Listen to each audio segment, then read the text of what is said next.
Man, another one bites the dust. That boy called a mid drink. You get no better than that. You ready? Let's do it.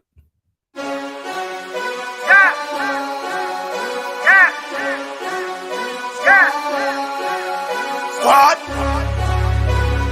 I mean, it's been turning up with her. The girl around us and she loving her.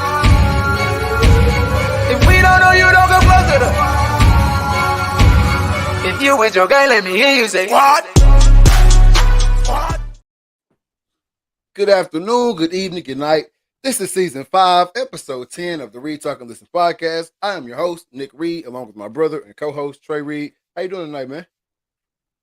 Pretty good, man. Had to switch that hat around. Let people know I got that hooked and tagged, baby. Hooked and tagged. Hooked and tagged. First of all, is it wild that you didn't just have your headphones on right there and you knew exactly what I just said? Read the lips, man. we've been doing this shit too long. We've been doing this too long. I was looking away and then I looked up and I was like, dang, he don't even got his headphones on, but I just kept talking. And then you put them on and was like, I'm good, man. What's up? Hey, stay chemistry, bro. Stay chemistry. For sure, man. Oh, I got that frog. I can't get him up out of there, man. But dog, it's been a long week. Bro, long week. It's only man. Wednesday. That's it, dude. I was telling one of my store managers today, I'm like, dude, it's been a long week and it's only Wednesday. And he was like, it's that time of the year, man. Exactly, man. Exactly. Hey, elaborate a little bit while I do my due diligence on this cell phone right here, man. Keep talking about. Oh yeah, so here in South Dakota, we've had one of the worst winters we've had in a long time. So like today was 40 degrees, but tomorrow we're supposed to get snow. It was supposed to be rain. Then they switch it up from I think you said 1 to 3 inches of snow, and then later on they switch it up to 6 to 8 inches of snow. And I'm promised by the time I get up in the morning, it's gonna be 10 to 12. And I think we're already at like 75 inches or something like that for the year. 75 inches. I saw somewhere where in some place they pushed the snow all up to the side of the road. Buffalo. All year long. Yeah, Buffalo, like 57 inches or 59 inches or something like that or whatever. And I mean, it just looked like you were going through like a cavern or a canyon at the Grand Canyon or something like that. But that's just crazy, man. And me and Cam were talking about it. Obviously, we got a big weekend coming up. But we're talking about like Sunday is gonna be cold. You know what I'm saying? It's gonna be cold down here, like possibly freezing. Like at first there was a chance of snow in the forecast, man. So it's a weird. I'm not gonna say weird, but it's just a cold March. It's weird to me because like you hear people talking about global warming and all that stuff, and it's like, well, we haven't one of the coldest years we've had in a long time. Like, man, what happened to this global warming shit? Exactly. Is this supposed to be good? Then they'll round it back to you though of how it staying cold is effects of it being warm. You know how they do. Yeah. I love a good global warming. Love good global warming. What up, Foz? That boy Fozzie in the comments. Still the leader of the shirt contest, by the way. Shout out to that boy Fozzie, man. Hey, if you're watching right now, go ahead and hit that like button, that share button, that subscribe button if you're over there on the YouTube. If you're over on the Instagram, man, go ahead and give us a follow at the RTL podcast over on the Instagram page. Then you got to give my guy right here at _dreaded Archer 17 a follow. And can't forget about my super producer in the back, Mr. Killer Cam. That's KILLR Cam over here on the Instagram, man. And it's Air Max month. So y'all got to give my guy a follow because he got all the Air Max drops and all your sneaker needs over there on the Instagram, man. Make sure you get already. Them. If you ain't got them, he can find them. I guarantee it. You know what I'm saying? He ain't let me down yet. So y'all get over there and follow him. And then can't forget about myself, Big Poppy _ONE9 on the Instagram. Make sure y'all do that for us, please. Most importantly, though, hit that share button. Let everybody know what you're watching, why you watching, and where you watching it over here on the Read, Talk, and Listen podcast. Yeah, don't treat us like the side chick. Let them folks know. Let them know where you watching. Exactly, man. But my guy FBGM, goodness, my guy FBGM TEZZ was supposed to fall through tonight. Not sure what happened. Hopefully he pops in and we can get it going. Oh yeah, I'm trying to catch up with him, man. Exactly. And I talked to his manager earlier, And then he was like, yeah, we'll be at the studio just chilling, whatever. We're gonna pop up. So hopefully they pop in. Hopefully we get that going, man. I want to catch up with my guy because he got some big stuff coming up in the next couple weeks as well. But bro, the sports world has been going crazy. NFL free agency is starting to make another splash in the media. They kind of shut football down all the time, and then all of a sudden, all this shit happens at once. It's all right before the draft. Everybody making big moves and who based on who they're gonna draft and all that. Cutting some of the fat and freeing up some of that cap space. Exactly, man. And obviously, we'll start off with the trash can. I mean, the Cowboys. No way! I thought I lost my freaking camera. But hey, there's some wild stuff going on tonight, y'all. Just want to let y'all know that off rip. It's one of them nights. But normally when we have nights like this, that's when the show be popping. Yeah, it's burning down the house time. But we'll start with my joke is no longer valid since my camera messed up. But obviously you heard me say the trash cans, but I meant the Cowboys. Cut Ezekiel Elliott, man. Zeke the Freak is a free agent. That came out of nowhere, and I'm sure something's gonna come out about it. Like maybe I don't think he would ask for a trade. I mean, that trade would actually be released, but I'm sure something's gonna come out as to why they did it. They franchise tag Tony Pollard, but I didn't see this coming because he still had 4 years and like $56 million left on his contract. Exactly, and now obviously with Dallas, there's like some dead cap and all that stuff that goes along with getting rid of that deal and all that blase. But in reality, someone's gonna get a good back. I don't think Zeke's done necessarily. As far as being a decent, running back in a 1-2 punch, or even kind of being the guy. If you go to a team with a Lamar Jackson or a Deshaun Watson. Or possibly somewhere like that, you could fit in and still be a guy in this league. I don't think he's all the way done. I just think the high risk, low reward wasn't worth it for the Cowboys after they gave him the bag. Oh yeah, Matt says he needs a fresh start somewhere, and I agree. That's true. Here's the thing with running backs, and running backs hold a special place in my heart. But I feel like in the NFL, I say in the last like 10 years. Every time a back gets like a big deal, it seems like the next couple years, either the team's like afraid to run them, or either the back don't want that many carries. I don't know what it is, but it seems like they become, almost useless to the team. You know what I'm saying? Well, you gotta think about it like this right here. All right, when you got that first car, all right, you got that first car, you drove it to the ground. You drove it. You had your friends all in it. Y'all were partying in it. Y'all hanging out in it. Y'all eating in it. Everybody doing everything in that car. All your athletic clothes in the back, sweaty socks, dirty cleats, everything in the back. Why he saying Marion Barber? What does that have to do with this? He's talking about getting the money and laying down. Okay. I got you. I'm riding with you now. But y'all do everything in that car. Somebody having a party in the field, you drive a Honda. You going in the field with the Honda. You already know. You know what I'm saying? You already know. But then you graduate high school, and your parents get you that. They get you that out. You know what I'm saying? The car you want. Oh no, you ain't eating in here. You know what I'm saying? I can't afford to mess this one up. Yeah. That one that didn't cost me nothing. Oh yeah, we're gonna run the hell out of that. Oh, that joke out. That's what they do with these running backs.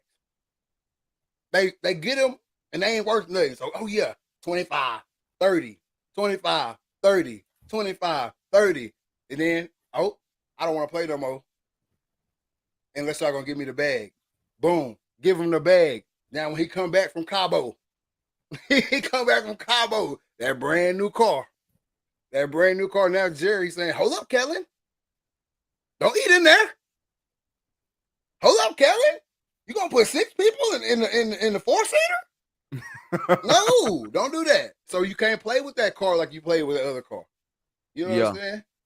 Adrian Peterson is the last back that to get paid and keep running. That's because AP is a different type of guy. AP a different breed. He come from a whole different cloth, man. But I do agree with you. But my thing is, then why pay him? It'd be different because once you buy a car, Because he wasn't gonna play. It's a lose-lose. Half the staff saying, "Hey man, we need to pay this cat. Look what he did last year." Half the staff saying, "Bro, we finna give him this money and then we can't even drive it." See what I'm saying? But at the end of the day, he in Cabo. So what we finna do? I get that, but then it just doesn't make any sense because, like, for me, and this is just my mentality, if I'm paying for something, I'm getting my money's worth out of it. Me too. You know what I'm saying? The money ain't guaranteed anyway. We can get to the NFL contracts later, but the money ain't guaranteed anyway. So I don't care how much your contract is, son. You finna run this pill. Exactly. Whether you like it or not. You finna run this pill. And Dallas would have been fine had they done that. Yeah, because it's not like they had a brand new car sitting right behind them waiting to go. I'd have ran them in the ground. I ain't gonna lie to you. I'm not gonna lie to you. Hey, I'm like the Lions. I'm like the Lions. Hey, I'm gonna run you. I'm gonna run you because when you leave, ain't nobody else finna run you. Right? I'm gonna make sure we gonna run you. Because when you leave, you ain't nobody else finna run you. Alabama, we're gonna run the hell out of you, boy. Hey, come in here, Derrick Henry. Come in here. Whatever you do in the next 2-3 years ain't got nothing to do with what you got going now. I mean, I've said it before in a couple podcasts way seasons back. But look at like running backs that came out of Arkansas during the Houston Nut days. Jerry McFadden. I can't remember Felix Jones. Man, them cats, they got the hell ran out of them at Arkansas. Got to the league, and that first couple of years in the league, they stayed, injured. Hey. Peyton Hillis, put some respect on it. Go ahead. Peyton Hillis. Hey, respect. I know he's coming. Respect. You know what I'm saying? First fullback to make the NCAA. No, first fullback to make Madden cover. Yeah, Madden cover. But but you know what I'm saying? Then look at Alabama running backs. They get in the league. A lot of them kind of broke down. And then what? Boom. They hop back on after a couple of years, hop back on the scene, and boom, they're ready to go. So, hey, in the NFL, it's the same thing. I'm gonna run you into the ground until it's time to go. Exactly, and that's all you can. And I mean, and Matt Webb saying, what happens if they get hurt after signing the big deal? That's just what it's if you want the reward, if you want the reward, you're gonna have to run them.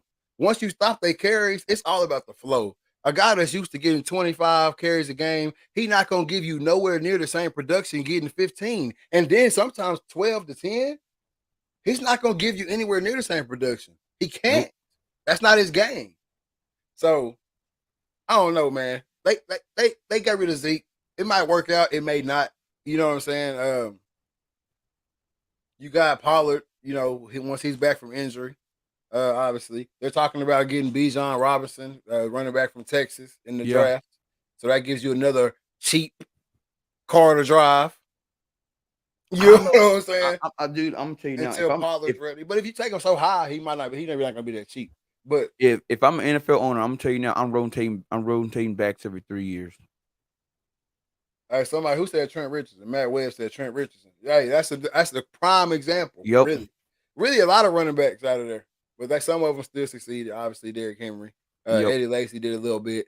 McCoy and Runner said better get Robinson from Texas. I think they're going. I mean, they probably will. They talking about getting him. So Jerry gonna get a running back. Yeah, he gonna get a running back. He might now. I can tell you now. I wouldn't draft him in the first round.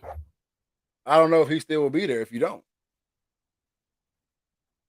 You don't think so? I mean, I think he's gonna be pretty high. I ain't looked at all the draft stuff. I think he's gonna be there. I think he's gonna be up there pretty high. Hey, Dylan Surratt said Earl Campbell. Man, Earl was a whole different breed, man. Earl Campbell was ready to run. Yeah, he was ready to go. He wasn't gonna do nothing else. He won't do nothing else. That's all he's gonna do. But hey, the Cowboys also will this their last splash, or it's the last splash I care to talk about anyway. Stephon Gilmore dipped out. I forgot where he went. He coming to Dallas. Oh, he coming to Dallas. The Gilmore, corner. Yeah, they traded him for some draft picks. Draft picks. Yeah. So that's a big up. I think. If the Cowboys have a big up, that's the big up right there. In this offseason so far, anyway. Bum Phillips ran him into the ground though. That's what Surratt said about Earl Campbell. It's true. It is true. And I think about it. Earl was running on concrete and concrete and carpet. He wasn't running on this good AstroTurf they got now. It was concrete and carpet. Hey, that boy Earl, a whole different monster, man.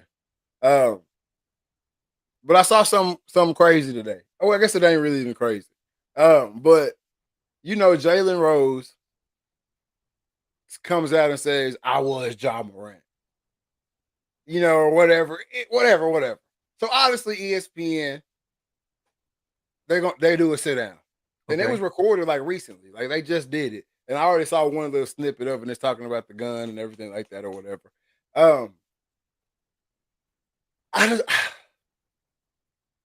Or why is he getting a media run? I feel like, you know what I'm saying? Who, Ja Morant or Yeah. bro? Ja if I was Morant. him, I'm sitting down.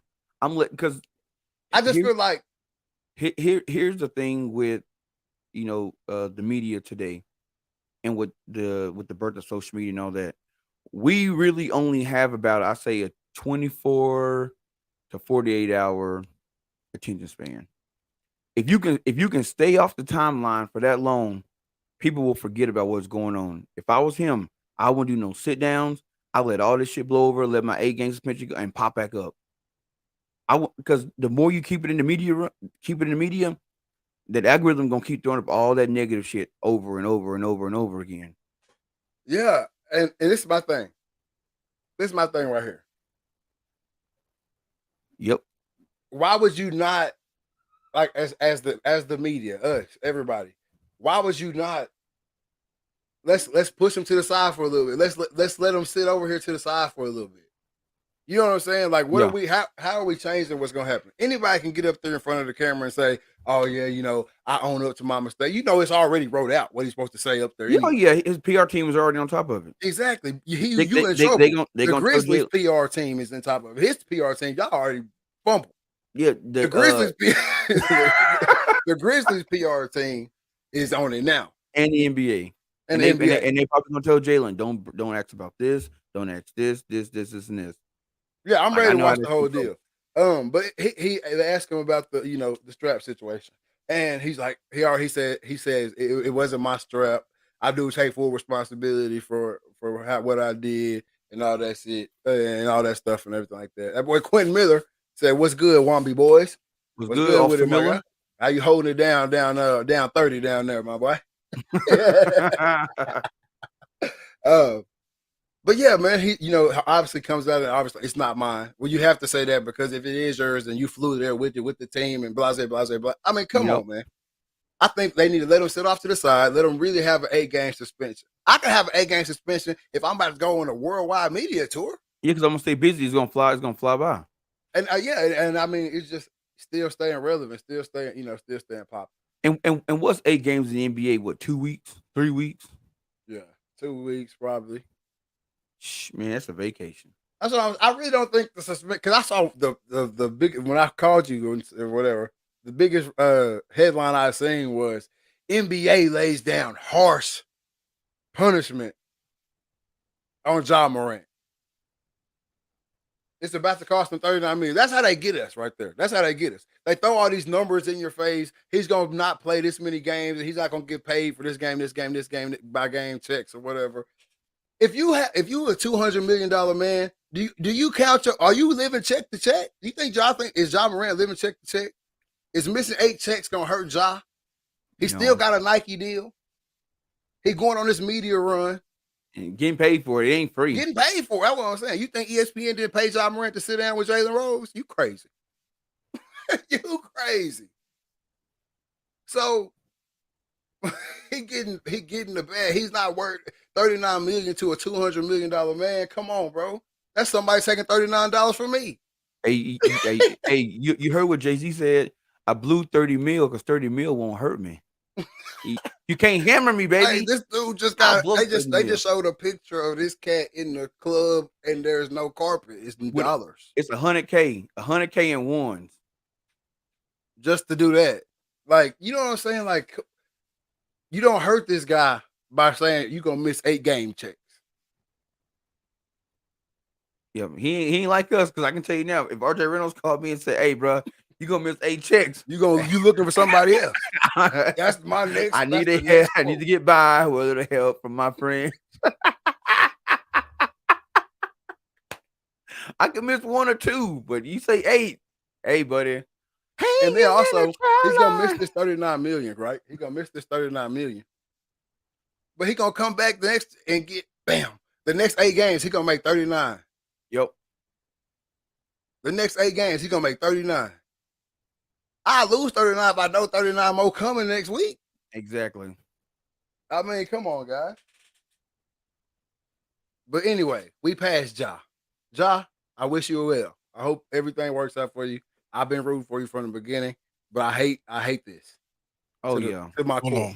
Hold on. Before we leave, I ain't never been inside of one of them gentlemen's clubs he was in myself. Yeah. But I mean, from what I understand, these dancers, they wear costumes. So I would have just said, hey, she was the police, and this was some part of that's a prop. I was just celebrating. Yeah, That's what I would have done. Keep on tripping, y'all. Holla at your boy. We'll figure it out. But yeah, man, I hope it all turns out well for Ja, man. I really hate this because I'm a big fan. When I'm a big fan, I'm really fanned out. Yeah. You know what I'm saying? When I'm a fan of a player, I'm really fanned out. So whenever I see like the players that I really like come out bad in the media, it's almost like they just hit me with one. Yep. You know what I'm saying? It's almost like they really just hit me with one. But yeah, I hope everything works out for the best of Ja. In other basketball news, I don't remember what let me look. I know I had some other basketball news. March Madness starts tomorrow? March Madness, I do, and I've just turned my bracket in today. And I entered it in the sweepstakes. I got to do it tonight. I don't even know. I don't know who in it. None of that. I just know the last time I did a bracket, 2012, I got all the games right until the Elite Eight. I was on the money. If I was gonna get a year right, it would be this year because I have zero college basketball in me this year, besides a couple of games, like literally 2. And I went through the bracket and literally just picked off like, yeah. You know what I'm saying? Yeah. Like that type of pick. Like, yep. I think they got that one. You know what I'm saying? Like I think they can get this one. And then there was a couple matchups that I would like to watch if I was gonna watch, just based off what I've been hearing. Yeah. Like a Texas A&M. Obviously, all the Texas schools I want to play. You know what I'm saying? I want to see them play each other at some point. That would be dope. So I got Texas and A&M playing. And I think I got Houston playing somebody that I wanted to see them play too. You know, I put the Texas teams going as far as I thought they realistically could go. And then obviously I think I got Kansas winning it all. Yeah, I be getting lucky on those like them obscure schools. You know, like Malcolm X Community College, Technical State University. Because I'll see them cats and be like, boom, like they gonna knock win one or two. They gonna knock a number 1 off. Hey, that boy Burke said Longhorns in the Final Four. Hey, Burke, where you was at in the desert with them forces on, man? What you doing over there, my boy? Come on, what is that? He was in the motherland, but he was out there in Dubai. Hey, that boy. Out there living it. That boy out there living it, man. Living his best life. Hey, boy, you a long way from Womby.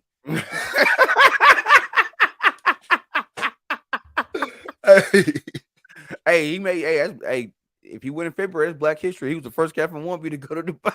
Hey, boy, you hear me? That boy said you a long way from Womby. But no, man, the March Madness is always crazy every year. It's just crazy how some of those teams end up winning. He said I was cooler than Habibi. Yeah, cooling with Habibi.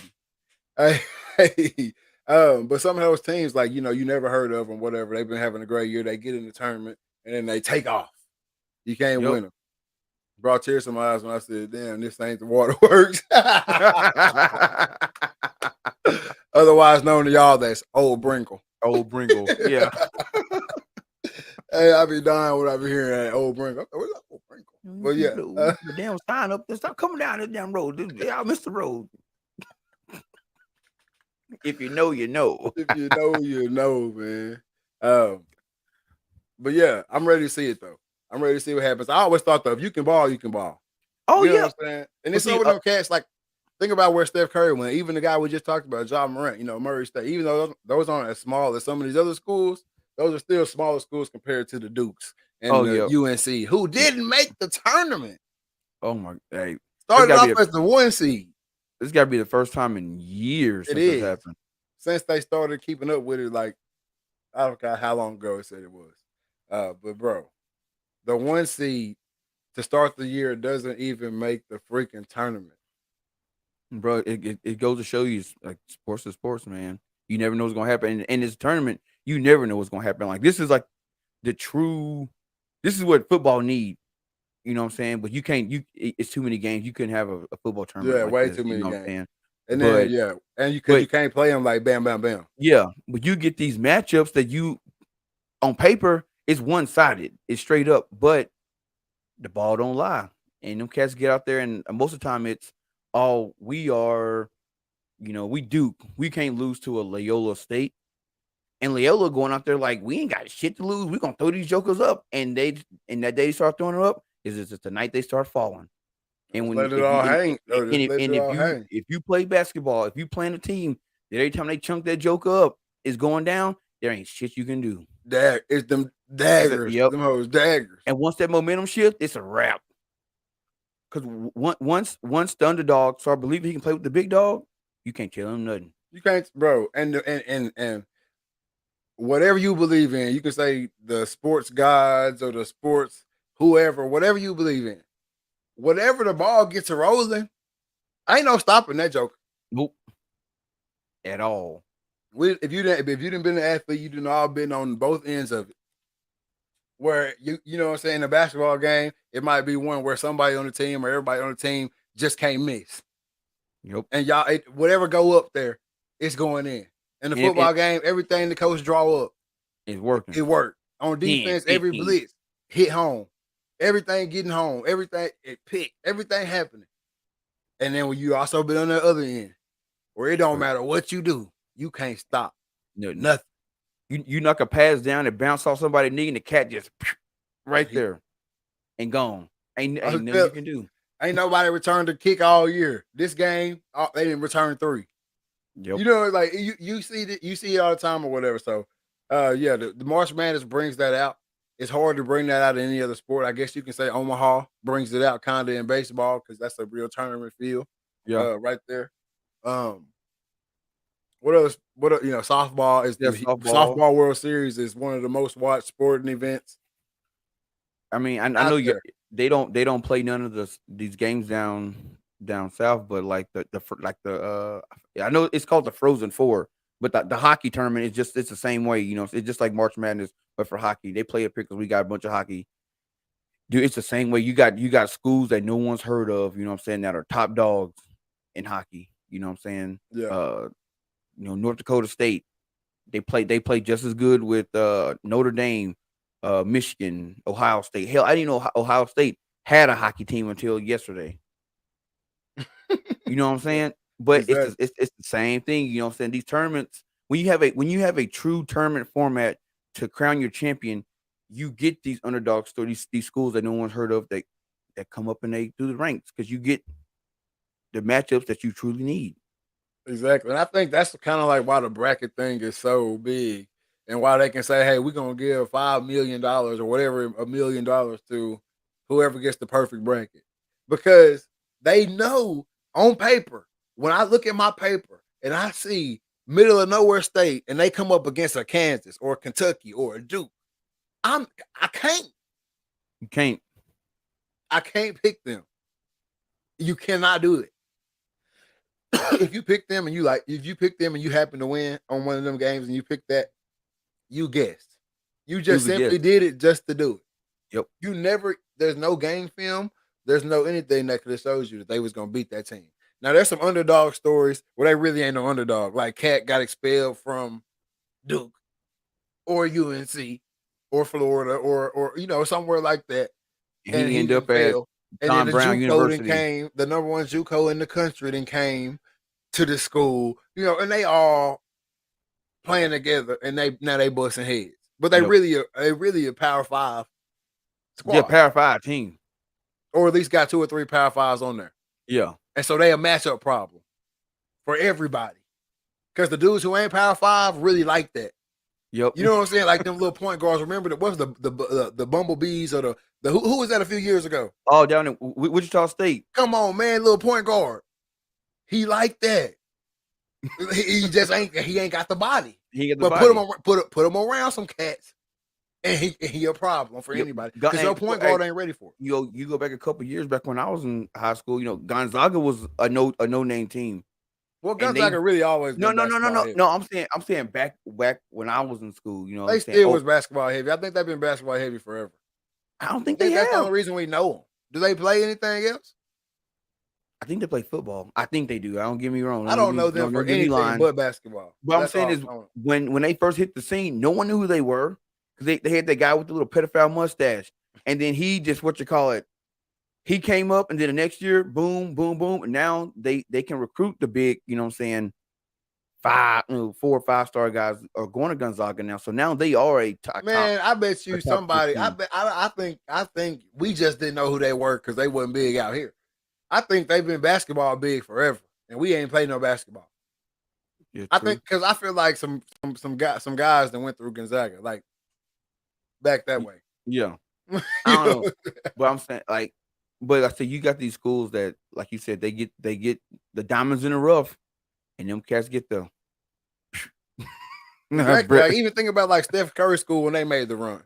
Davidson. Steph Curry, who we now know as the greatest shooter to ever be in the NBA, fell and was at Dayton or Davidson, wherever it was. With Davidson. That's what happened. He said, Mammy Fruit said, hold up, what kind of mustache? You know what I'm talking about. He said, you know what I'm talking about. But no, man, those those type of guys happen. Like a Ja Morant going to a Murray State. Yeah. You know what I mean? Like that happens. And they can make a run in the tournament. I like to see that. I gotta give credit where credit's due. As much as it pains me to say, TCU first school to have a team go to the college football playoffs and the tournament and make the tournament in the same year or whatever. Jim, I thought Alabama would have done it. Alabama didn't make it this year, and then they in the tournament this year. They didn't make it to the playoff this year, and they ain't in the tournament this year. Yeah, I got you. Yeah, so they gotta get their minds together down there. How far y'all got Alabama going? Is my question. I say they'll get to elite. Nah, I say they get knocked out. I don't even know how far I have them going. Second round. Webb also said what happened to Georgetown. I don't know. Georgetown was a legendary program, and Allen Iverson. No, he went to Wake Forest. Did he? Yeah. Who went to Georgetown? Nobody. Georgetown was Patrick Ewing, which they just fired his ass. He gone now. Crazy. And I don't know. I don't know who came out of Georgetown. I'm about to tell you. I think didn't Paul Pierce go to Georgetown or one of them cats? I can't remember. But Georgetown was a legendary program, and I think for the longest they just kind of went off their past reputation, and they just wasn't winning shit. They just wasn't winning, and eventually people stopped going there. Yeah. Allen Iverson did not go to no Georgetown. Allen Iverson went to. I thought he did. Did somebody else say he did? Yeah. I thought he did. Shout out my boy Chris, too. No, he did not. He went to Wake Forest. If he went to Georgetown, I'm about to get all on you. Bro, yes, he did. Patrick Ewing, Roy Hibbert, Allen Iverson, Alonzo Mourning, Sleepy Floyd, Othello Harrington, Dikembe Mutombo, Reggie Williams, Michael Sweetney, David Wingate, Otto Porter Jr. Hey, come on, man. Stop playing with them. Oh, no, he was a Hoya. Jeff Green. I thought I was right, man. You got me questioning my knowledge over I could have swore. I thought he went to Wake Forest. Georgetown. I knew it. Boy, you had me kill it. Wake Forest is Chris Paul, my boy. There we go. Who else they had? They had some good guys, man.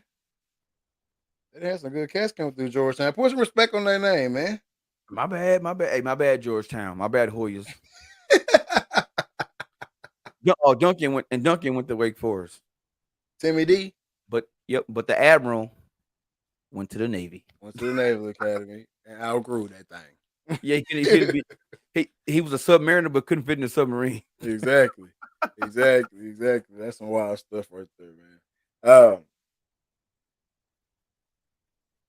If you tuned into the podcast right now, man, make sure you hit that like button, that share button. We're trying to run our shares up. Also, t-shirt contest. I know I mentioned Fozzie earlier. Is still in the league because he is. But y'all get those t-shirt ideas or t-shirt designs in to the Facebook page. DM, and we're gonna choose a winner. When we say we're gonna choose that winner? Let's do it. April. I think we said the end of March. April 1st. And it's the 15th today, so we still got a couple weeks for y'all to get those ideas in. Like I said, Fozzie is in the lead right now. The best idea I've seen so far. And we're just looking forward to it, man. I'm ready to get that. So y'all make sure y'all getting that. Cam, I believe. Cam, what did you say you was gonna? Didn't you say you was gonna give something away? No, Cam. Hey, Cam said he was gonna give something away. I can't remember what he said. Oh, there he is. No, I had took my AirPods out and I didn't know if it was going back. Can y'all see me right now? Because I watched on YouTube and I'm just a black screen. You're just a black screen for me. I see you. So yeah, we're gonna when we drop this video, I think I'm all out of time too, so it just look bad. When we drop this video, we got an exclusive video coming. We're gonna shoot it this weekend. We're gonna have it chopped and screwed for y'all to drop on the 26th. When the 26th drop, I ain't giving no Air Maxes, but I might can hook you up something and get you on. You know what I'm saying? We're gonna be in Dallas, and I think we're gonna stop by the Dallas Nike store, the big one. I'm gonna scoop up $100 gift card, and we're gonna try to figure out. We're gonna come up with some kind of rules, some kind of contest, something, some likes, some shares, something. We're gonna iron out the details, and the winner. Either we'll do a digital gift card so you can just get it text to you, or we can drop it in the mail. We might do two. We might do an in town and out of town because be fair to everybody. Yeah. So size 10 with your little foot, man. I can't even. My little girl got some shoes you can put on. I'd be out there in the desert too with some crispy icy whites if I just wore a size 10, man. Dang. Really, you can get about 5 pair at a time. But yeah, we're gonna work somewhere. We're gonna hook it up on our Air Max Day. I know everybody might not be there flavor. Some people like the Jordans, some people like the Cortez. You know what I'm saying? Shout out Coach Jones over at Liberty Iowa. He rocked. Hey, that's baby. I always got a crispy pair of Cortez on. Got to, man. So, we're gonna hook something up. We're gonna iron out the details on it. So stay tuned. Be on the lookout for details to come to that. Most definitely, man. Y'all stay tuned for the details. On that, we're gonna get y'all hooked up with some Nike gift cards, man. My boy Cam loves the Nike, man. Nike, y'all shout out my boy Cam one time on the gram. Y'all be seeing my boy on the gram? Come on, Nike. But no, hey, my boy Cam loves the Nike, man. So y'all get $100 gift card for the Nikes on the table. So y'all be on the lookout. March 26th, exclusive video dropping, man. I'm telling y'all. Hey, hold up, man. One time, I gotta show something. I hope it shows. I don't think it's gonna show on the screen, but I hope it shows. If it do show on the screen, y'all just know we got some work we finna put in this weekend for y'all, man. This exclusive. All exclusive, man. This the route right here. If y'all can see that. Is it gonna let them see it? Nope. No, can't see it. Anyway, you can see a little bit right there. But anyway, we got the map routed out. Hey, chill out. Let's get my address on there. Chill out. Oh no, they can't see that.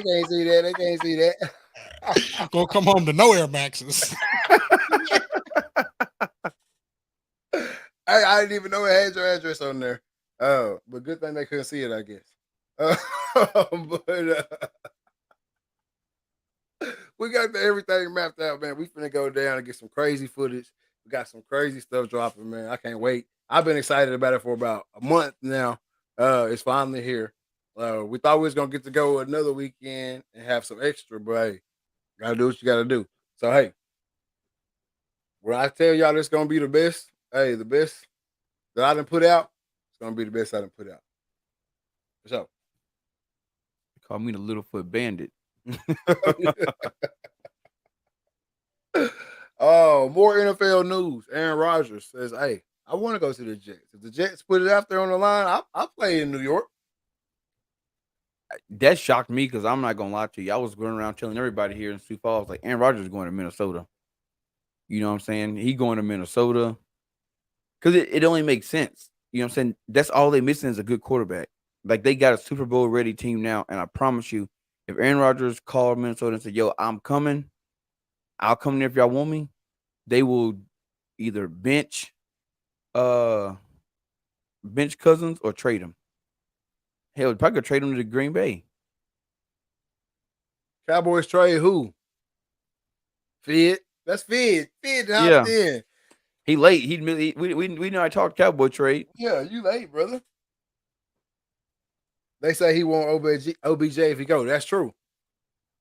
So you got to think about it. Yeah, to New York. Yeah. Aaron Rodgers, OBJ. Who they got another receiver over there too, I think. And then Sauce on the defense.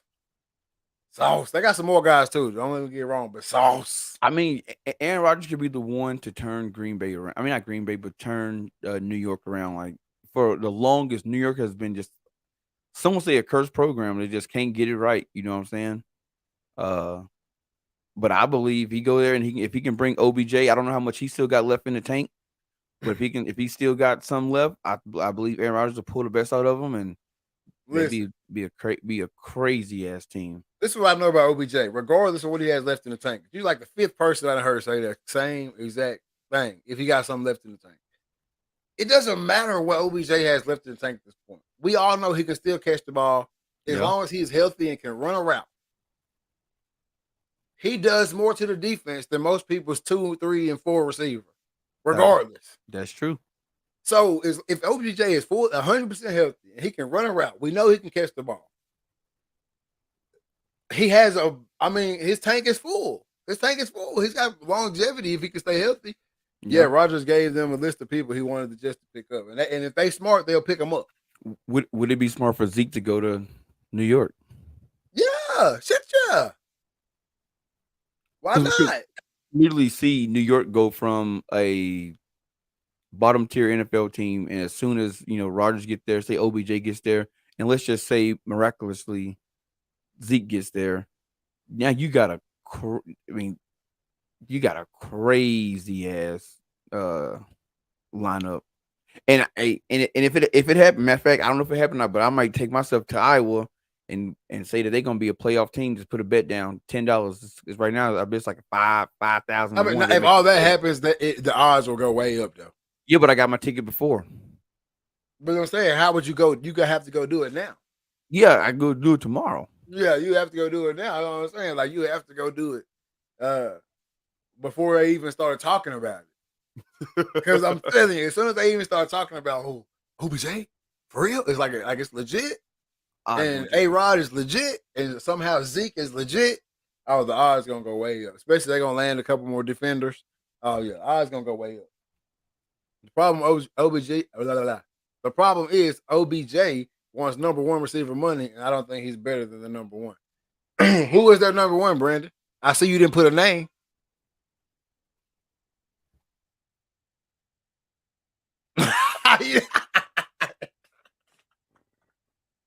Who is that? Who is their number one, Brandon?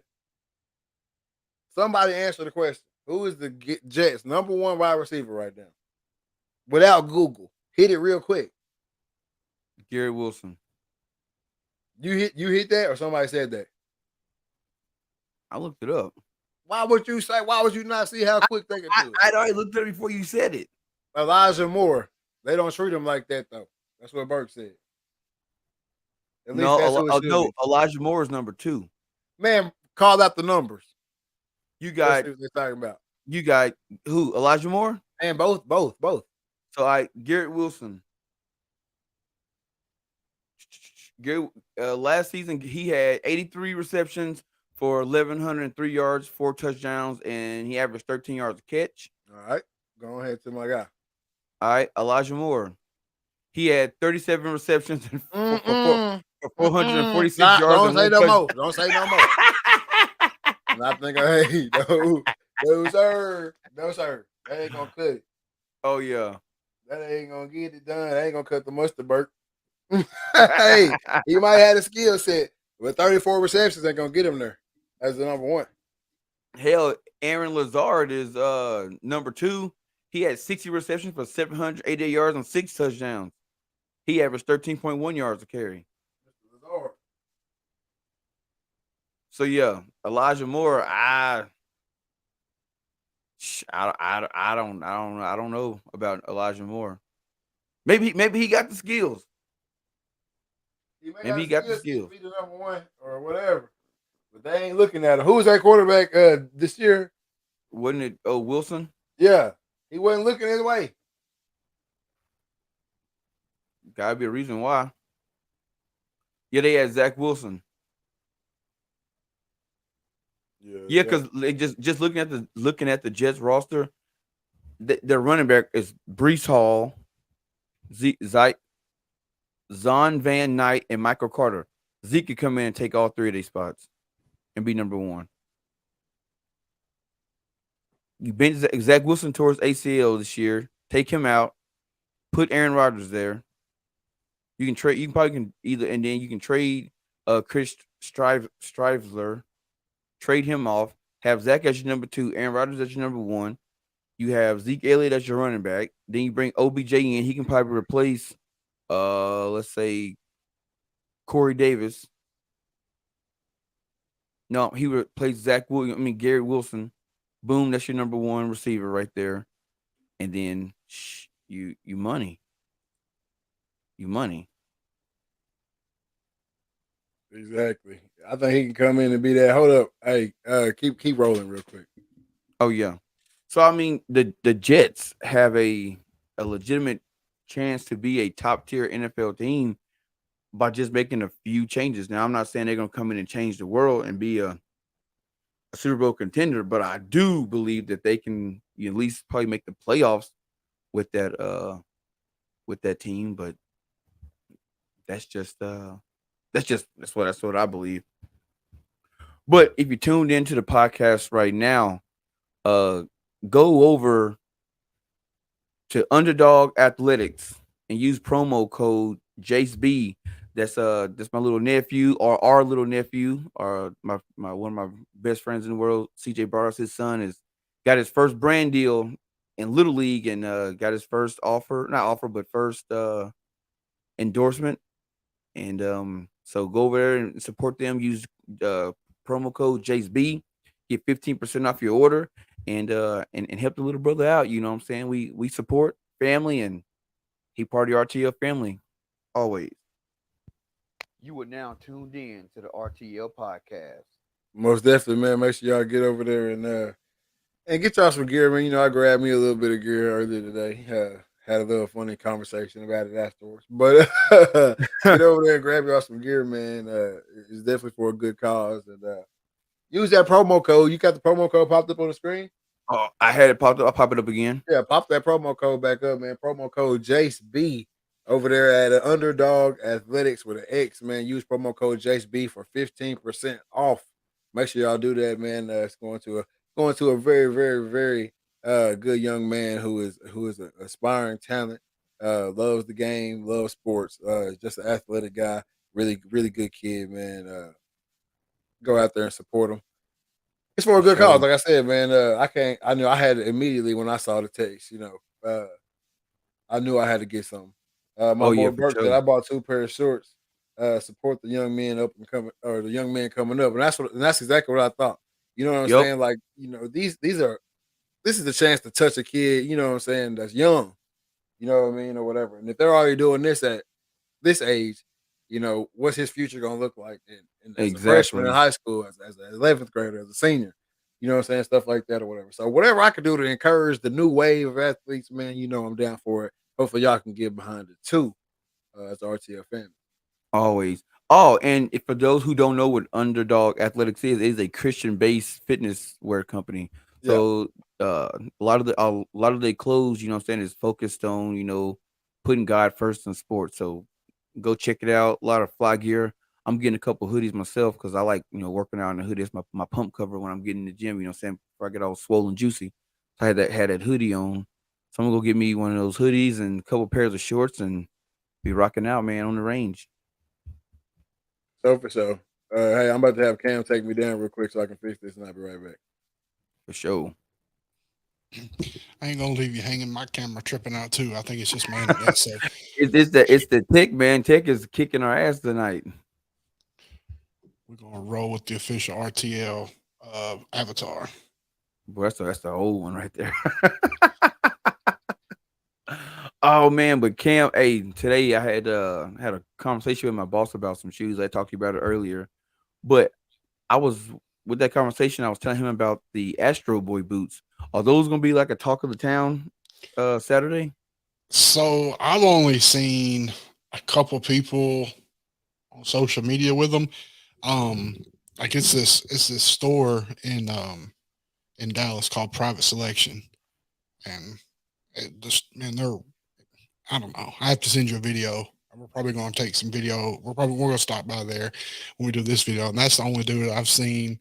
One of the owners, he had on a pair for his birthday, but he rented out some club in Dallas and had Kodak Black headline the birthday party. So, I mean, they got those type of people don't wait for stuff to come out. They Right, get it right. first.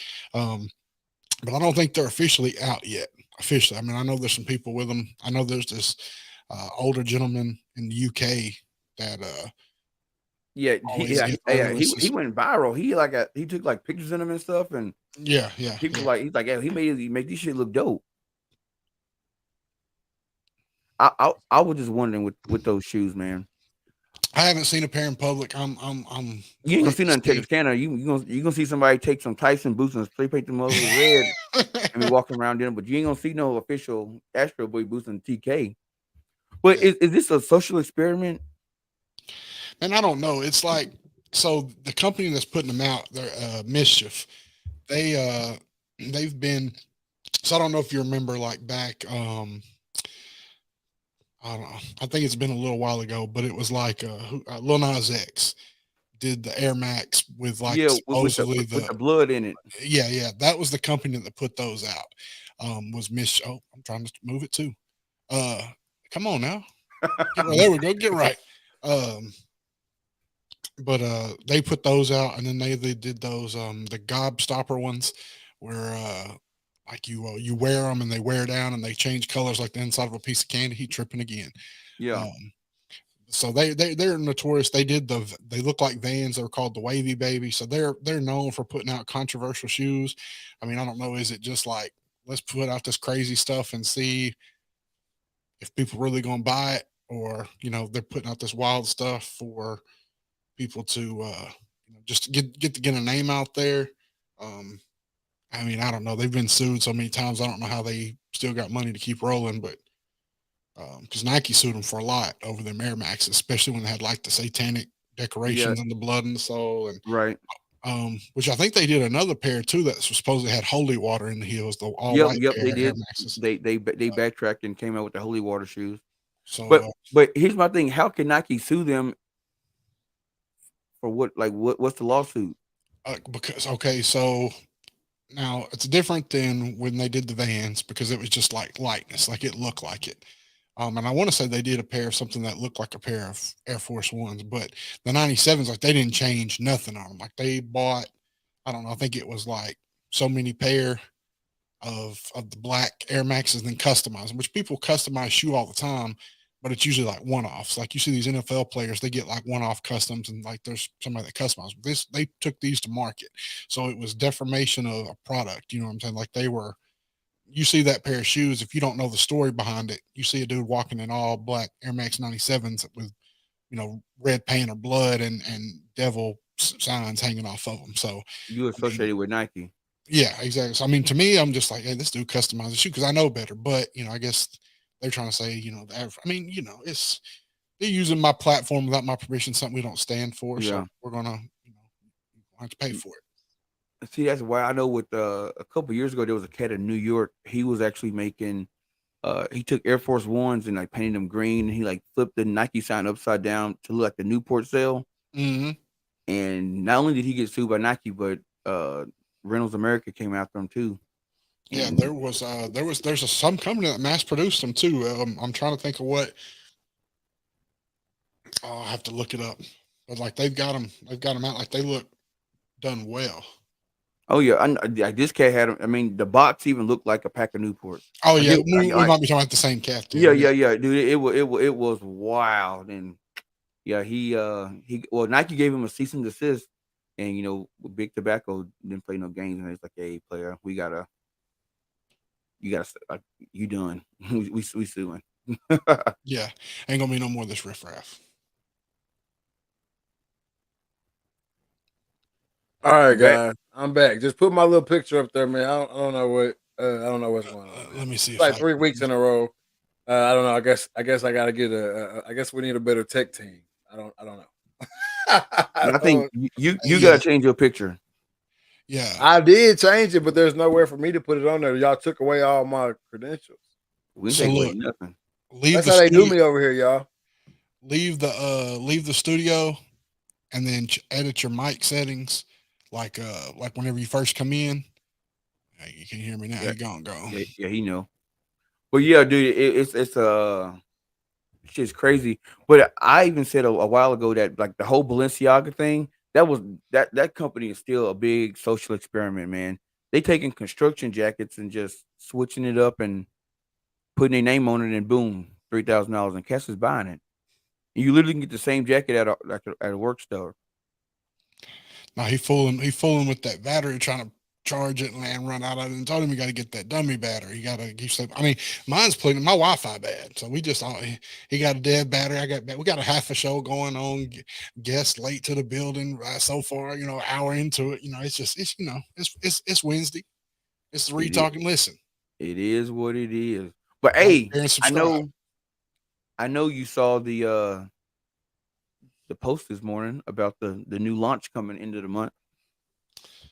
Man, I've seen so much stuff today.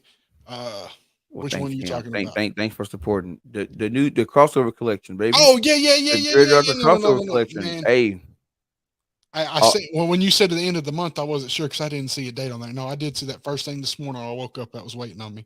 oh Uh, yeah, it's rocking, baby. It's rocking. yeah, I did see that, and I like the way that was edited. Hold on, somebody texting me right now. I apologize. I'm half into it. It's I all thought good. It's I all was good. I was thinking it was Nick, but yeah. So what's the detail? I mean, we ain't gonna let the cat out the I bag, mean, obviously, but can't really cap the bag, but I'm launching 3 new designs. And the whole crossover thing is when I started this whole Dreaded Archer thing, and then and talking to Nick about which way the brand was going to go, he kind of brought up like, hey man, we need to do like a crossover, man, like merge the hunting world with the clothing world, because when you look at different hunting clothes and stuff, it's just it's made for the outdoors. You know what I'm saying? You're not gonna wear that to the club. You're not gonna wear that out right. to dinner. You're not gonna. I mean, some cats do, but people be like, "That's kind of weird. Why you got camo on and Yeah, all this?" and some brands, and I think I kind of where you're going. Like I've seen some brands like working with the blind and their show. Some brands will have like I don't want to say they have a collection that this ain't like it's got their logo on it and it's got like the camo flavor on it or the Yeah, whatever flavor, but you can it's like it's collared, what I'm saying? It's a button down, yeah, it's more for a casual you go into a nice local steakhouse and you ain't trying to get too crazy. He said Drake. That's not one that sponsors my people, but something like that. You know what I'm saying? No free shout outs. Hey, hold up real quick. Hey, that boy Burke said, Nick, you must have been late on rent. No, sir. I'm here. Be on Hey, this side. no, sir. We just but want to yeah. let y'all So, But go see. ahead, so Cam. Go ahead, Cam. My yeah, bad. Cam. But yeah, so I mean, there's different collections for different things. It's still considered hunting gear, I guess, because of the brand and whatnot. But they have different. They have like a. I mean, there's one company, Shin Gear, out of Memphis. They're one of the Brian's big sponsors. They have like a hoodie set, sweatpants and hoodie set. It looked like what I'm saying, like some Jordan gear. But you can't take that through no thicket. It's gonna get tore up. Out there in the woods. Yeah, But it's their brand, so I get what you're saying. The crossover, it's something for everybody. Type deal. exactly. Something for everybody. So, that's basically the direction I'm going. The shirts are fly. The designs are fly, and each design is based off episode of the podcast. Somebody that I talked to that they told a crazy story, and I had to illustrate it. Oh, So okay. Yeah. I know yeah. exactly what you're talking about now. Yeah, I Yep. remember us So talking about this. we got some pretty cool designs, and like I said, if you hunt, you can wear it. Let people know you are a huntsman. You out there in the woods, and if you don't, you a guy that want to match it with your fresh pair of J's and hit the club or just hit the hangout, whatever. You can wear that too. What Pooh Shiesty say, mix designer with the J's. Like, mix the Mhm. read, talk, and listen with the J's.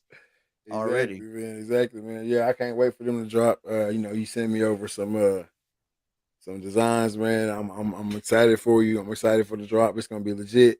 I can't wait to get mine. You know what I'm saying? I can't wait to that pack hit. On the door. I got a few packs on the way.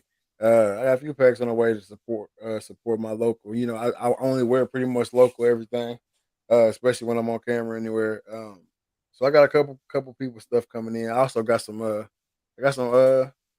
new gear today from my boy Jace too. So uh Hey Brett McPherson. Hey, I got hoodies, whatever you wanted on hoodies, overalls, onesies, socks.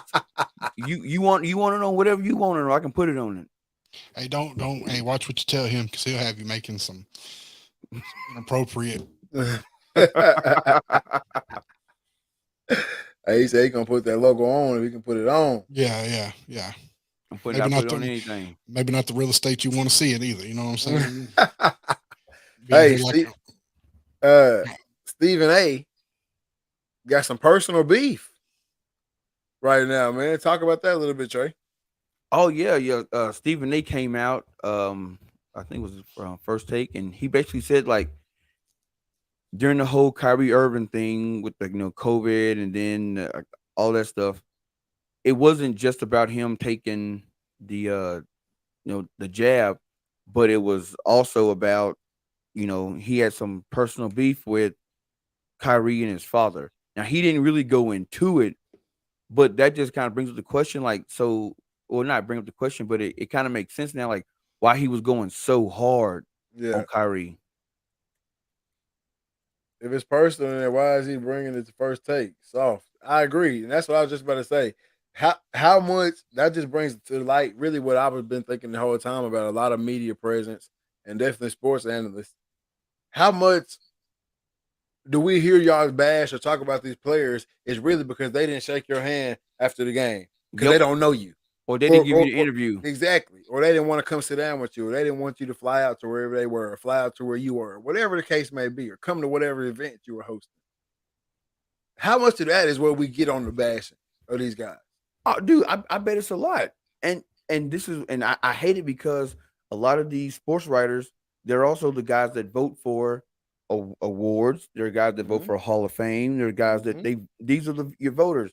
So if I'm an athlete, you know what I'm saying, not only do I got to worry about my play on the court, but also got to worry about the people out there that I offend. So, I might be going into a restaurant and you might be coming out. I might just be trying to get in the restaurant and I don't see you. You know what I'm saying? Now you get on your show the next day and you talk about how bad I am. Something's come out about me and you on the opposing end of it. Oh yeah, he is the type of person. Exactly. Or not even that though, just like starting to paint a narrative. Because Yeah. you can build it up. Like the Russell Westbrook thing.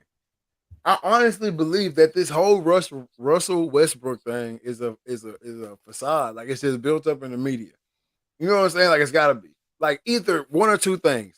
Either when he was in OKC posting triple doubles, and if you wasn't going to the games, you just wasn't seeing him miss layups Yeah. and all this stuff. Or and now now they're just showing us the layups, so that's posted a narrative. Or they have bashed this man so bad in the media that he can't make a damn layup. It could be a little mix of both. Like I just feel like the media spins a player's narrative on whether he's gonna be that guy or not. Like they make guys that are that guy because I know they talk about it all the time, which I think LaMelo is really good. I really do think he's really good in the NBA. But there's always all these, I watch RDC World all the time on YouTube. But they always have these little videos, little snippets or whatever about Barstool Sports or House of Highlights or whatever. And they sitting in the background looking for content to post or whatever. And they'll be like, Dame Lillard balling. You know what I'm saying? Dame Lillard balling. Let's post on his stuff. And they're like, no. We don't need to post that week. We don't need to post that week stuff or whatever. And then somebody will stand up and be like, hey, LaMelo coming back up off an injury. Oh, hey, pull up some of his high school highlights. Show some of that. You know what I'm saying? Yeah. Like, they gonna, no matter what's going on in LaMelo's life currently, they're going to show us the good. Right. No matter what's going on in a certain player's life, they just going to show us the bad. So I don't know, man. I don't know. No, the media can make or break you. I mean, look at guys look at Barry Bonds. I know a lot of people like to say, you know, it was because of the whole steroids allegation and all that stuff.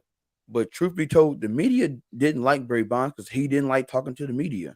Yeah. And that was just because he saw how the media treated his father. Yeah. He was like, I ain't going through that. Like, I'd rather just not deal with you. And I've been wanting to say, just because I'm a professional athlete, you guys do not have the rights to me. And I think that's so dumb that the league makes guys sit and do interviews. They shouldn't have to. If I'm not a good speaker, do not put me in front of a camera. Yeah. You know what I'm saying? I mean, that was the same thing with Ricky Williams. They would find this dude, you know, in the fetal position within the, you know, not in the locker room, but, you know, like in the, where they got all the, like the electric equipment and shit, boxes and stuff. Yeah. They find him behind that, curl up, because he didn't want to talk to media that bad.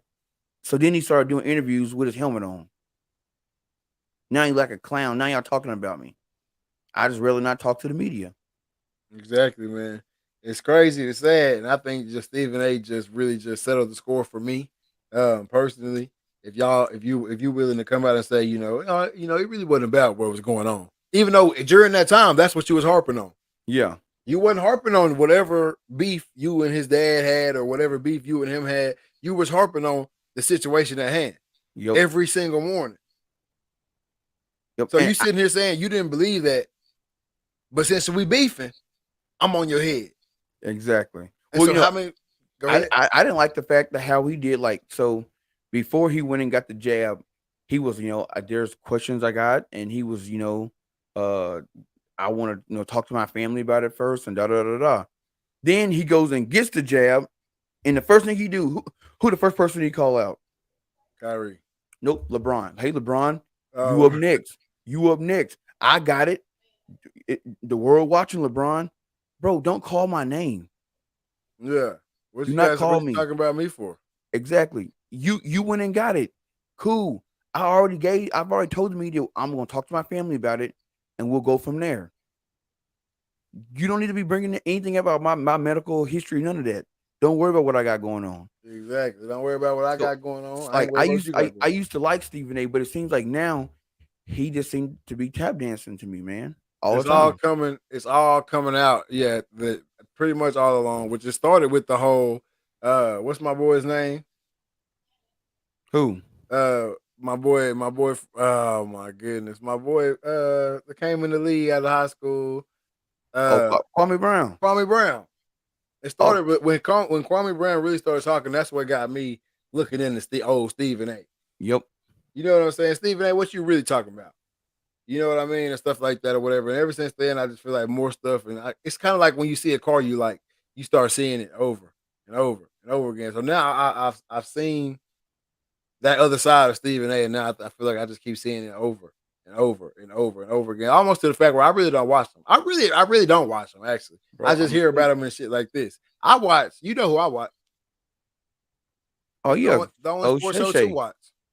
Yeah, if you ain't watching Undisputed, you ain't watching. Shannon Sharp keep it a book every single time. And I think that's why people are starting to watch his show, him and Skip show a lot more. Yeah, which obviously. And call it what you want. Skip Bayless, he keep it 100 too. No, he don't. You don't think he do? He personal. He one of the personal ones. Bro, he personal, fam. Skip.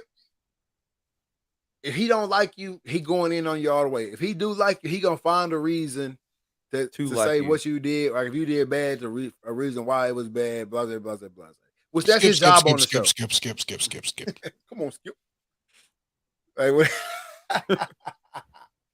What do you say? Or Skip.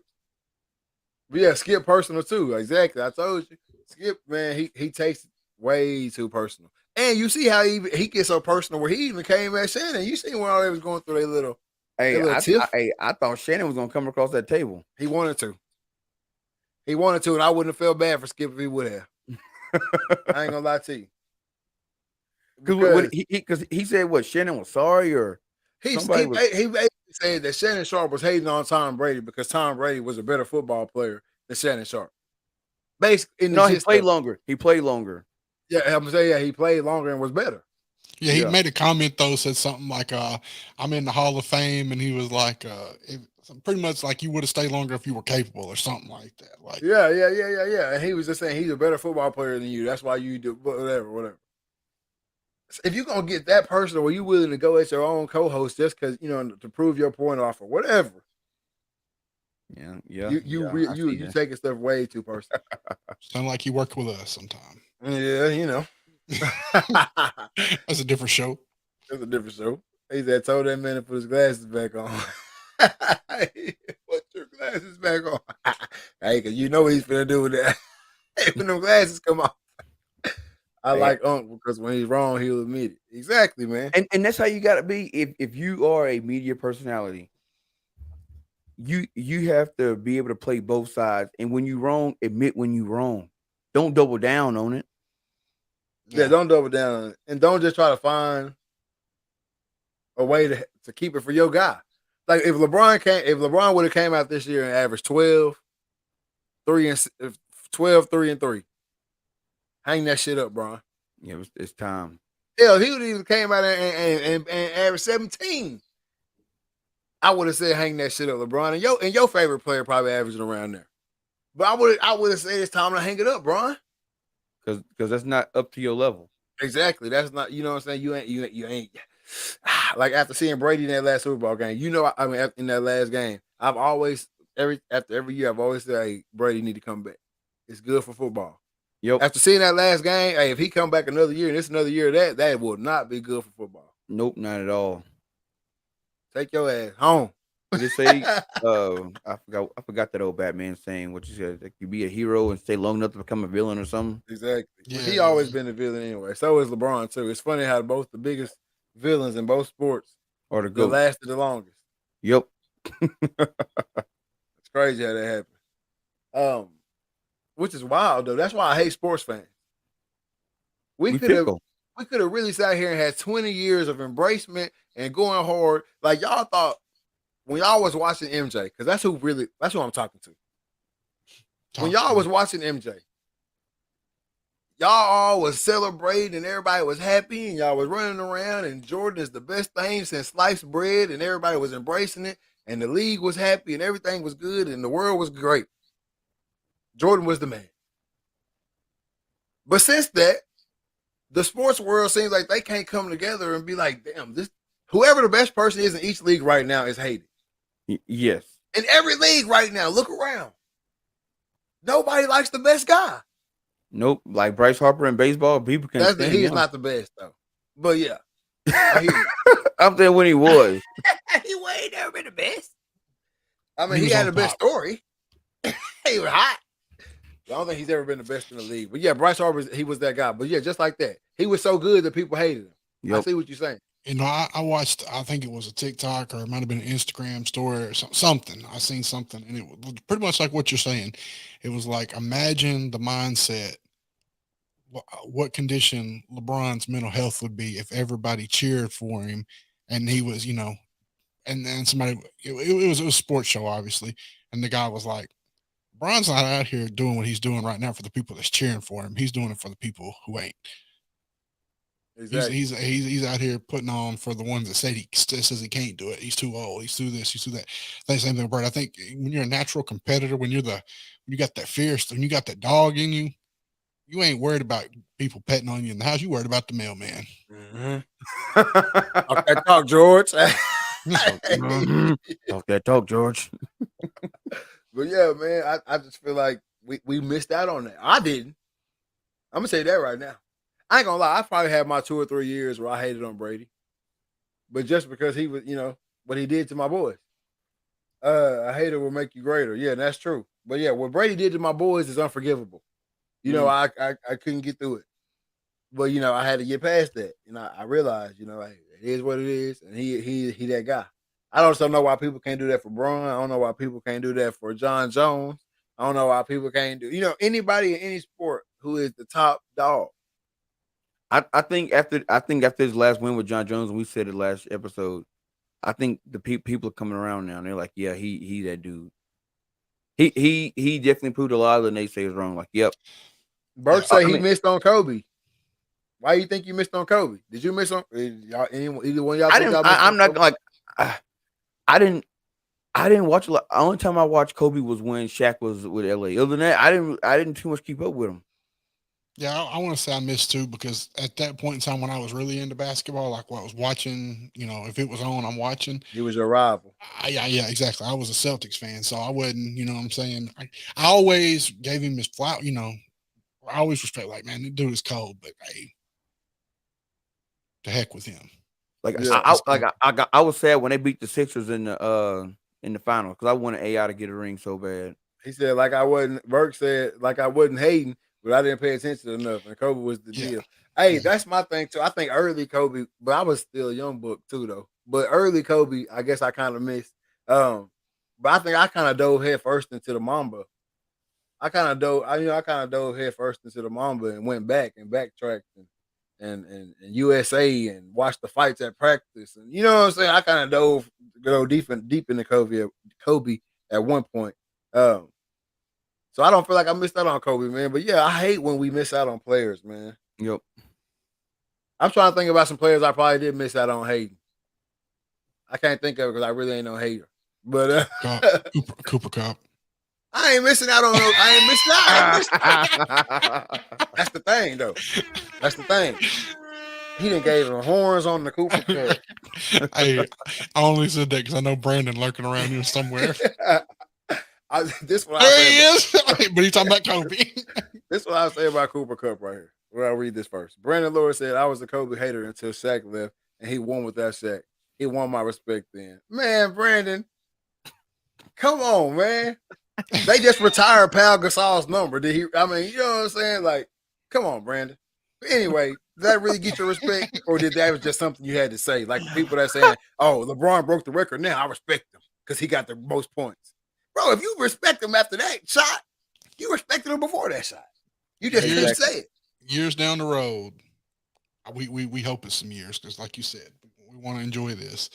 But when LeBron finally retires, and it's gonna be televised, and I'll be there. It's gonna be. I don't doubt that. We might all have to be there. I've been trying to go to California, but let's do it. It's gonna be in Cleveland probably though. But yeah, go ahead. Either way, I'm trying to see the work. But it's gonna be so crazy to see these people, and I'm not picking on Brandon, but it's gonna be all these Jordan fans that always want to hate, said he wasn't nothing, he wasn't that guy. He was good, but he ain't that guy. They all gonna come around. Oh, man, I remember when he broke the record, we was sitting around eating popcorn, and I had the TV turned up so loud about blew the speakers out. Yeah, real talk though. They're gonna have to. Hey, Brandon, what he just say right there? He said Shaq and Paul. Are we really comparing them? No, I'm not comparing technically Shaq and Pau versus each other. I'm comparing Shaq and Pau pretty much like versus the league at the time. Pau Gasol just got his jersey retired in LA. Let's not act like he was a bum. Yeah. That's what trying to do. This is what I'm talking about when people try to paint these narratives right here. You know what I'm saying? He gonna start the conversation off. Are we really gonna compare Shaq to Pau? Well, yeah, if I compare the most dominant big man of all time to Pau Gasol, it's gonna make Pau Gasol seem a little poochie. Yeah. But if we can look at what Pau Gasol did to the NBA, yep, he did his thing. Yep. He wasn't, and then we try to act like Kobe scrub. So if they try to act like Kobe scrub when they talk about Pau. Yeah, like Pau was out there by himself. He out there with Kobe. Like, what is the issue here? If you put me out there with Kobe, I'm gonna get 10, 15 points a night. What'd you say? I said, you put me out there with Kobe, I'm gonna get 10, 15 a night. Exactly. No, you probably wouldn't, but that's in the NBA, boy. 10 or 15. Hey, that boy said, I remember dropping the kids off after at school for that first championship with Miami. Folks just be talking, man. That's real though. And then everybody want to backtrack instead of just living in the moment. That's it. You know, I didn't burn my Cleveland jersey when he left. You know what I'm saying? I actually thought it was a good move. You know what I'm saying? I supported him, but a lot of people didn't. Hey, this the one they try to hit you with right here because they really trying to circle the wagons now. It's how they hit you with it. Well, I respect the move. I just didn't like the way he did it. You ain't got to get out there all dancing and shit. What does that matter? Yeah, they was all out there on stage dancing, had the big diamond earrings on. They're so tacky. Yeah, like what does that part matter? He left. Like, you know what I'm saying? Like, you respect the move or you don't. But it's crazy how we do that, man. But no, don't compare Powell to Shaq. Compare Powell to the league and Shaq to his league in his time. So Kobe played with some big men that killed the league. Period. Yep. I don't know. Brandon, you be killing me, man. You don't never, why when you got a mic, you don't never say none of this stuff. The only big man that he could not save, Kwame Brown. The only big man that can say what? The only big man that Kobe could not save. Oh my God! No, not you. Was Kwame Brown. Kwame Brown wasn't really a big man, but never forget. Yeah, he was. Brandon Lewis says, never forget LeBron and that stacked team lost to Dirk and a bunch of bums. That same stacked team, that same Dirk and a bunch of bums swept the guy we just got done talking about, Kobe. So shut up, Brandon. Hey, I'm gonna steal a line from my boy over at the Sneak Diss podcast. Shout out to Sneak Diss podcast. Shut up. All right. Go get you a blanket, a big soft one. Get in that bed, that decorative chair that your wife bought, your girlfriend bought, your mom bought if you're living at home, and take a nap. Shut up. I'm telling you. That Dirk team, I hear what everybody said. No, on paper, they ain't that guy. They weren't that guys. But just like we just talked about earlier in the episode, when that momentum gets to rolling, them basketball guys, or gurus, or voodoos, or however you want to say it, they take over, man. And that Mavericks team, they was destined to win that championship. And didn't do nothing after that. And the three-headed, it didn't matter if you put a three-headed monster in their way or whatever you put in their way. They was going to win that ring. That's because Dirk was playing out of his mind. But if LeBron is that dude, that never happens. So, okay. So, I guess Kobe ain't that dude since he got beat in the first round that year. And I guess Michael Jordan ain't that dude because he got beat all the times out of the playoffs. So, what does that mean? If you lose a game, you're not that dude? If you lose a series at all, you're not that dude? Is that what we're saying? Because if that's the case, ain't nobody that dude. No one's moving the goalpost. How is it moving the goalpost? I'm telling you to stop moving. I'm really asking you where it is. Where is the goalpost? Hey, how many rings did Dirk win after that? 0. How many LeBron went after that? 4 or 3. 3. So, and 2 if y'all gonna talk crap about the bubble. I know ain't no bubble talk crap. Ain't no way to talk about crap. A championship is a shit. And if you really want to ask me, I'm glad you brought that up, Cam. Talk about it. The bubble, if we go back to the bubble, because this is where it really killed me in the LeBron talk. If we was they try to Mandela effect this thing, but I got y'all on the video. If you go back to pre and during bubble, before the Lakers made it seem like they was gonna run with it. All the sports analysts, cats we talked about tonight, Stephen A, all that cat, blase. They were saying the bubble is the hardest. This is going to be the hardest playoffs we've ever seen. This is going to be the hardest for all these guys to deal with. They're not at home. They can't go home and rest. They're not with their families. They don't get that off time away from the game. This is going to be the hardest championship to ever be won. But, oh, shit, y'all. The Lakers came off in that thing and started They started tapping necks. And then all of a sudden, Mickey Mouse Championship this, Mickey Mouse Championship that. Oh, this is going to be an asterisk if the Lakers win. Well, why wasn't it going to be an asterisk if the Pacers would have won? Exactly. If anybody would have won.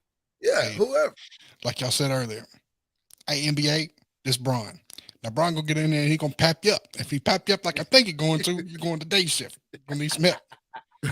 Exactly. And they put us on day shift because he got up in there and papped everybody out. And that was the thing that I was saying, like, the goalpost gets moved. If you're a LeBron fan and you riding with LeBron, I promise you don't have to move the goalpost. We hitting 75ers out here. No win. You know, we don't need no movement of the goalpost on the LeBron side. But for all these other cats, I feel like y'all be moving the goalpost to fit their narrative. Like you gonna try to sit here and say, "Oh, the Dirk team was a bunch of bums. They beat LeBron and them." How did they get to the finals? LeBron was in the East. Exactly. So that bummy team ran through the whole West. Who, when LeBron was in the East, the West, everybody was saying the West is the best everywhere. The West is the best color. The West got the best players. The West got the best team. But Dirk bum team ran through the West to meet the Heat in the finals. And I got nothing to say about that. I mean, LeBron was he averaged 17 points, 17.8 points that series. And that's his lowest. That's his lowest ever, yeah. He said we're moving. And he had one game where he had 8 points. I think it's the game he got hurt. Hey, Dirk, yeah, they was saying that. But until LeBron took over that thing. Cause then they start using what's the cat for the Pacers? That's why I brought the Pacers up. The cat for the Pacers. I can't think of his name right now, but somebody in the comments know who I'm talking about. I think Brandon probably do. No, not Lance Stevenson. Dude for the Pacers was going nuts in the bubble, and at the time, everybody was like, "Oh my gosh, look at this guy! He's playing the best basketball we've ever seen." Now they go back and say, "Look, even that guy was balling." You see how y'all move the goalpost? That's what moving the goalpost is, Brandon. Did I lose my clicking? I'm about to say it. Did I lose my clicking? TJ Warren. TJ Warren. Yeah, him. Brandon said, so it's okay not to show up in the finals and still be GOAT. Come on. No, I'm not saying that. I'm not saying it's okay not to show up in the finals. But I'm saying one bad series don't make you not GOATable. Exactly. Because Jordan obviously had bad series, or he played 14 seasons, he'd have 14 championships. Exactly. So bad series don't make you not GOATable, obviously. That is true. I mean, I just don't understand what we doing here. That's what moving the goalpost means, Brandon. If you're gonna make having a bad series and losing not make you not GOATable, then Jordan can't be GOATable either. And I think he got some first round exits in that. A few of them. He got a couple first round exits. So I don't understand it. If you seriously do the eye test, we can get to this too, because we talked about how much analytics. We want to talk about the combine a little bit, how analytics is kind of taking over the eye test and all that extra. But if we're taking away what we're actually looking at for either one, how we feel, and two, the numbers. You know what I'm saying? Like that's and instead of looking and actually just looking at there and seeing what we see. He said he had two other All-Stars on his team. Dirk had none. Go, Brandon, walk through the whole West and tell me they was trash. And tell me all them teams was trash. And then we can say cool. And all them players. Kobe being one of them that I know for sure. And then we can talk about that conversation. But I mean, Jason Terry was tripping. I remember watching them game. And they had Terry, they had Stackhouse who was balling at the time. They had Dan Pierre that was balling at the time. Brandon just talking, man. Running around with his arms stuck out. Had me doing it at work. I'm running around the car lot with my arms stuck out. Work. Up here selling cars with my arms stuck out like I'm flying, like these little kids be doing at recess. I must have been looking crazy. Man, Brandon, he just be saying the craziest stuff, man.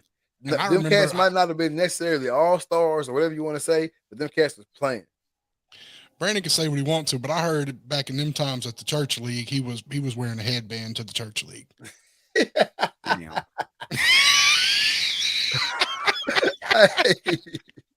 He said you just literally named bums. You can say they was bums, but they was balling as a collective unit, Brandon. Exactly. I don't know how to explain it. Yeah, Dirk Nowitzki, Jason Terry, Sean Marion, Tyson Chandler, Jason Kidd, Deshaun Stevenson. I don't know who that is, but them some heavy hitters right there. Never wore a headband. He said, of all that, that's what you took away. You had a royal blue headband at the church league and some white shorts. I didn't see it. Hey, he said Jason Kidd was 45. Brandon, you just I don't understand it. Jason grown, he said. I don't understand it, man. That Dirk team was just destined to win it, bro, and they won it. I don't understand what else you want me to say about the series. What I'm telling you is that series don't take away from Bron's greatness. Nope. Hey, like I told my boy Doty today. Shout out Zach Doty. Shout out my boy Doty. Players F up too. Exactly, man. So like I don't get it, bro. I don't get it. LeBron's goated. That's all I can say about that. I don't even know how we got on LeBron's and if you look at that team, look at the Heat. On D-Wade, Chris Bosh, LeBron, and Mario Chalmers.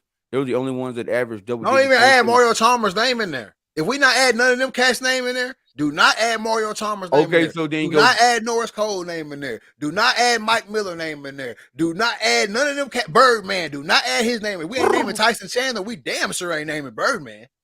All right, so then to say this right here, so then only LeBron, Chris Bosh, and Wade are the only ones on that team that averaged double-digit points the entire series.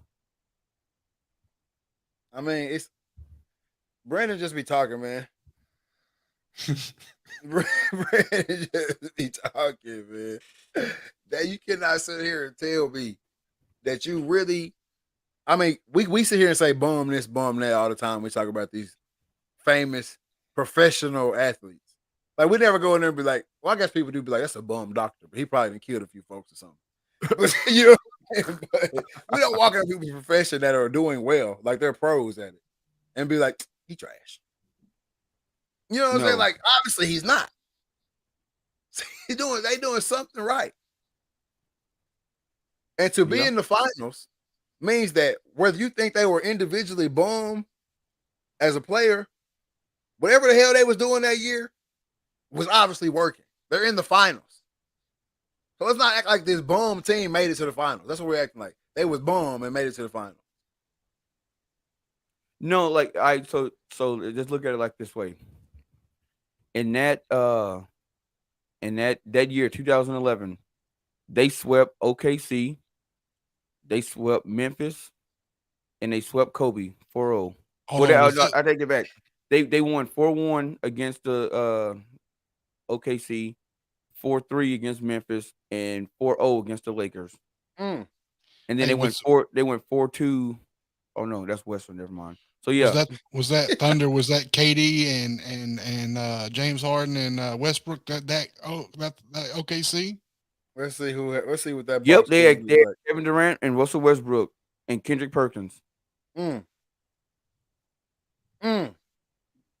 Brandon. Hey, person, I definitely be in my head like, boy, I wouldn't let this doctor look at my big toe. Hey, and Kevin Durant averaged 27 points in the Mavericks. Still, he averaged 27, and Russell Westbrook averaged 30, and they still lost to the Mavericks. Don't sound like no bums to me. That's what I'm saying. Like people always try to paint. That's painting the narrative right there. This is exactly what I'm talking about. This is why I hate sports fans. Because it's possible that these cats that was playing was dirt might not be on the same caliber as some of these other stars on these other teams that we name. We'll give you that. That's factual information. That's not opinion. That's probably really how it is. Yeah. But it is also very possible that all them guys, above average players, because they playing in the NBA, we sitting here talking about them now. How many years later? He was somebody. Just gelled and got it together. And you know what I'm saying? When you're on a team and you can't be stopped when you're on a team on a mission and everybody on the same page.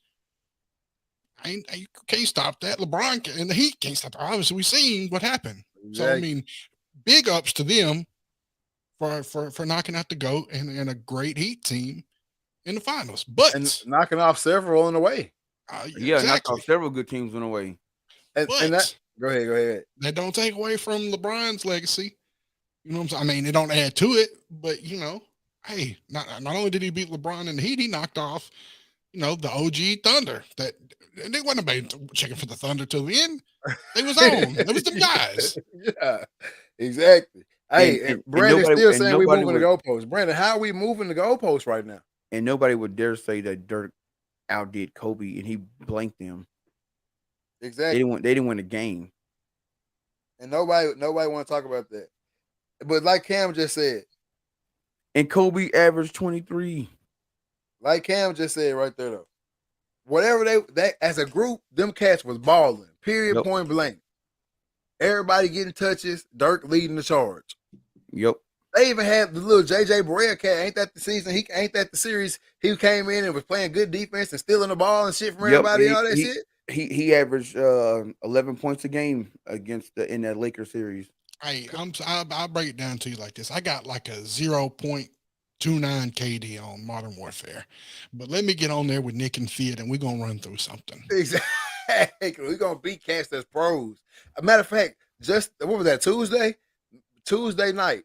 I was just on playing Call of Duty with legitimate professional Call of Duty players. I am nowhere near their level. All right. But we got dubs all night. And I was just right there getting my kill, then doing my thing on the side. But if you put me on a team, like Cam was saying, you put me on a team with a pro or two pros, two guys that's gonna be able to get something done, we finna run through it. Cause I already got it in my mind and I'm finna kill something.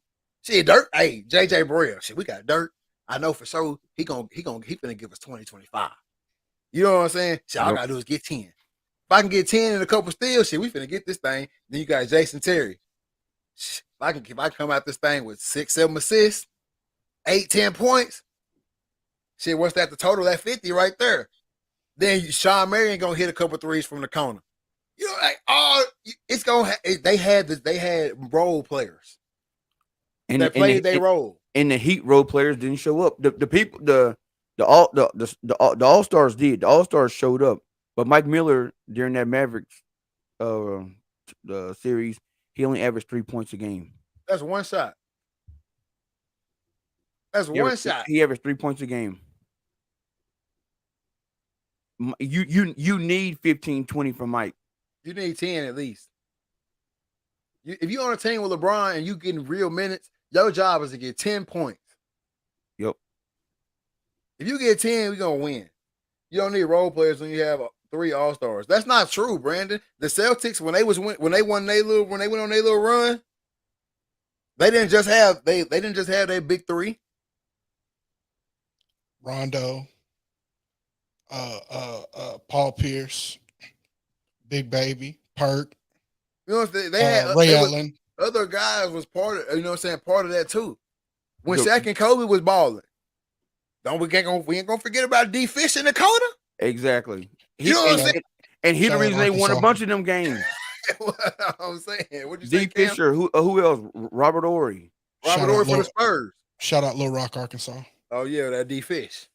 But yeah, Robert Ory. The role players got to show up.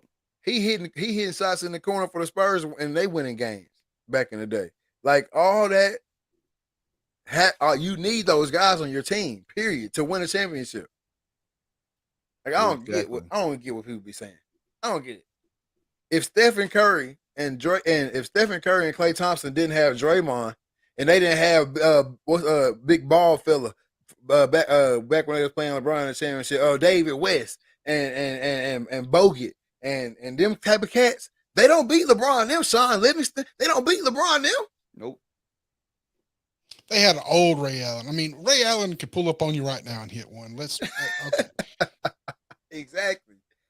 And when them role players showed up and played their role, what happened? They won championships. When Ray Allen played his role and hit that shot in the corner, y'all can say what you want to say. Oh, he saved him. That's your role, Ray. That's your role. As a matter of fact, LeBron gas money, Ray. That's what we bought you here for. When he hit that shot, LeBron looked at him and said, "That's what we bought you here for." That's what you're supposed to do. Why you think LeBron loves this Austin Reeves cat so much on the Lakers? He ain't trying to bring that hoe up the court. I don't want that hoe to come up the court. I'm finna run around. I know you gonna find me. I'm finna play my role. I am not no superstar. I don't even really know how I'm in this thing. Just like Dellavedova. Dellavedova. Play your role, baby. And we all forget Michael Jordan, Tony Kukoc, Steve, Tony. and Steve Kerr. Steve Kerr. Them cats are role players, man. They hit the big shot when Jordan didn't have the ball. In the great words of Dwayne Carter, and I know my role, and I played well, and I went well on that lever scale. Hey, you got to know your role. Hey, I do the rest if we ain't gonna get canceled. Yeah. You know your role and you play your role, and that's how you win championships. A championship team is built off the role players. We know because like if you ever play sports, which I know Brandon, you're a little finicky on that. You know what I'm saying? But if you ever play sports, you know what the game plan look like. You know what a scouting report look like. All right. If a team got a cat that's averaging 35, bro, he's scoring 30 on y'all.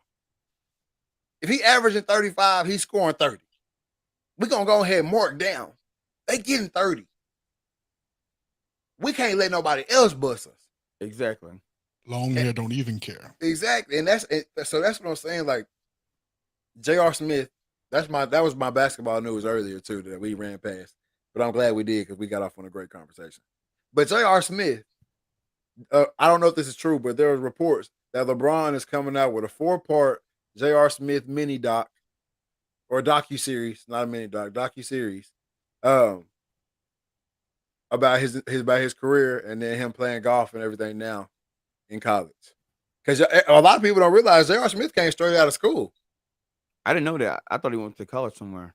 Yeah, J.R. Smith came straight out of school. Which is why he would have 4 years of eligibility to play golf. Exactly. So, this little mini series, because if you know anything, I made a Facebook post earlier. If you know anything about basketball, when J.R. Smith, I'm sorry, Nuggets J.R. Smith, Denver J.R. Smith, New York J.R. Smith, that's the J.R. Smith I'm talking about. If you knew anything about basketball back then and you was watching, you knew what type of player, or you know what type of player J.R. Smith is capable of being on any given night. Yep.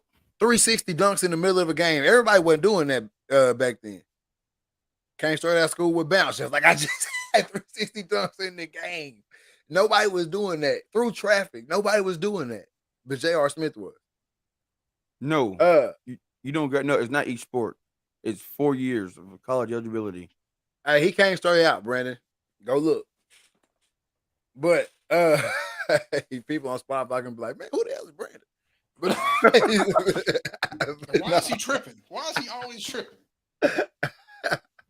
But no, Lakewood High School. And then in my post, I also said, especially if you played 2K back then. Anybody who played 2K back then, bro, if you got a J.R. Smith team, bro, you can win that game by yourself with J.R. Period. You know what I'm saying? Because he was just so high flying and so fast, so much faster than everybody and all that. I mean, he was that dude. And even on those LeBron teams where he fumbled the bag a couple times, you know, it come with the territory if you know J.R. Smith. Which is why LeBron is heading up this documentary. I'm sure they still homies, despite what people might think. On those LeBron teams, J.R. Smith hit a lot of big shots. He had some big games defensively and on the offensive end of the court. Big threes, swish. You know what I'm saying? Like, I'm ready to watch that. But he was a role player with the LeBron, which is why I'm saying role player. With them LeBron teams, he was a role player that played his role. Yep. And played the hell out of it for the most part. I highly agree with you. But I just don't know why we trying to sit here and say, how we going to, I don't know. I'm done with Brandon. But the role players, they're called role players is such a big word or a big thing in sports for a reason. Because without them role players, you have nada. Nothing. Not any high school team you done been on, any sports team you done been on, the role player saves y'all's ass at one point in time, period. But they have to. I mean, that's their role. That's your job. If you a guy like Mike Miller and you only specialize in the three, if I throw the ball to you with 2 seconds left in the corner and you open, you supposed to hit it. You gotta hit it. You gotta hit it. It's just like the kickers in football. When I call on you, bro, you gotta be ready. There's no reason for you not to be. That's your role. Your only role on this team is to kick that ball. That's it. You gotta be ready. And so, man, I don't know, man. Stop hating on the role players in Dallas. Obviously, they put together one of the greatest runs. I've said that plenty of times, on wax, off wax. They put together one of the greatest runs in NBA history. And the only reason it gets brought up is to shit on LeBron. That's it. That's stupid. Because had LeBron not been there, no one would talk about it. No, they just be talking about how great of a run it was. That's it. If they didn't meet up with LeBron in the finals, they would just talk about how great of a runner was because you don't want to dookie on Kobe, which is why they don't bring it up. You don't want to dookie on Durant, that's why they don't bring it up. That's the only reason. They played three other teams before they got to LeBron, and swept Kobe in the Eastern Conference Finals. Western Conference Finals, swept them. Swept them in the Western Conference Final, the toughest division at the time. I still got the broom out there on the At that time period, everybody saying how hard the West was. Swept the Western Conference Finals, bro. But take it these years later, and y'all try to Mandela effect us again. And I just don't understand that, man. Sports fans, stop being so finicky. Stop being so Mandela effecty. Stop trying to do that to us. Because us real sports fans who got love for the game, and we see it for what it really is, y'all trying to do, y'all doing this for the bad, man. Oh, I want to talk about this too. What Brandon say? LeBron is the only one on that list that y'all call the GOAT. Those others don't matter. Look, Kobe is in the GOAT conversation. I think LeBron been the GOAT, first of all, so we ain't got to talk about that. But Kobe comes up in the GOAT conversation. Actually, I'm glad you brought that up because I saw a post a few days ago and I saved it. I wish I knew we were giving this conversation. Yeah, hell yeah, I saved it. I think I saw the same one too. It was like a fan vote. It was go ahead. It was like a fan vote, and it had all these names of people they voted for. Kobe was up there, KD was up there. I think I seen Larry Bird's name up there. It was like a list of 10 players, and they were all. I mean, LeBron obviously was at the top with a significant percentage, but everybody else was like super close. You know what I'm saying? Like the percentages was minuscule differences, and it was like a pie chart or whatever. So I mean, yeah, a lot of names we named in there. Yeah, in that run was on that Go Talk list. So what I saw, it was a post, and it said, "Will the Black Mamba ever be considered for a place on the Mount Rushmore of GOATs?" And it's got Kobe standing at the bottom of Mount Rushmore, and it's got MJ, LeBron, Bill Russell, and Kareem. And it's got Kobe looking up with a GOAT walking behind him. So even that, like, Kobe's in that. Send me that, man. That sounds like a horror graphic. Make sure you send that over here. He gonna make that the background on his phone. No. That's giving too much credit to the other cat. No, I'm just playing. But no, I just think people put Kobe up there in the GOAT conversation. But I want to look at it. All right, it ain't came through yet. But I want to talk about these reels for a second because I just got another notification. Yeah, that's a lit graphic right there. That's a lit graphic. I like that. Yeah, that's dope. But these reels I've been posting because somebody just commented on one, which is wild that they still getting comments. Shout out to the Facebook click for the shares over there. But I posted. We talked about the injury bug, and it's brought up a lot of questions. A lot of emotions. Yeah, a lot of emotions, a lot of questions. Like some people kind of coming at our throats. Like, we put a list out there. We wasn't putting a list out there. Those are just the guys who came up on that episode. The reels is so y'all can go back and watch the episode, which I see y'all been doing. So shout out to y'all over there on the YouTube. Shout out y'all. And Facebook too. I don't want to leave y'all hanging. I feel like I give a lot of love. Clap it up for the folks. Yeah, clap it up for them. I feel like I give a lot of love to the Spotify users all the time. So Facebook and YouTube, shout out to y'all, man. But a lot of people said Grant Hill. Grant Hill was like the number one. Why didn't y'all say his name? You know what I'm saying? Which I didn't really watch Grant Hill, so I didn't have no reason. I didn't watch Grant Hill either. I don't know. So I'm sorry. Grant Hill. Hey, you know what I mean? Whatever. Folks think y'all old as hell. Yeah. Hey, I even commented to a guy. I was like, "Hey man, I'm only 29. Like, I'm sorry if I, you know what I'm saying? Like, I'm sorry if I offended you, but I didn't mean to." But a dude just commented and said, if Len Bias didn't die, we wouldn't be talking about Jordan as much, especially as bad as the Celtics were doing Jordan with the young Bias. If so, they was doing Jordan bad when Bias was young. He dies, and he's saying if Bias didn't die, Jordan wasn't even gonna get them 6. Basically, that's why I read that. But I just think there's a lot of emotion coming in there. Who else is on that thing? Grant Hill on here a bunch of times, man.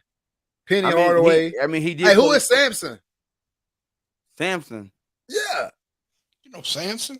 From the Bible? Life gets hard. I pick up that card with the smiley face. Call her over to my place. No, but Ralph Sampson. Ralph Sampson. I don't know him. Yeah, Ralph Sampson played in 1983. No, and he got drafted first overall in 1983. 1983. Somebody said Sean Livingston. I didn't understand that. I guess his career maybe not ended up how he wanted. Like he was on a higher pace. I mean, hell, this dude played for the Washington Bullets in 1992. That was the last time he was in the NBA. I was 2 years old, brother. I do not know nothing about no Ralph Sampson. Hey, and then I also want to get down to this cat right here. If my sister had like she'd be my brother, them folks gotta stop with them. That boy crazy. Hey, but no, this guy, Corey Niesel, because I know that's why you did this comment so you can get some pubs. So I go ahead and put it out there. Corey Niesel says, just means they were fragile. Fragility does not equate greatness. And I kind of was like, bro, why? First of all, this is a pretty positive post. Why would you come on here with that? And then second of all,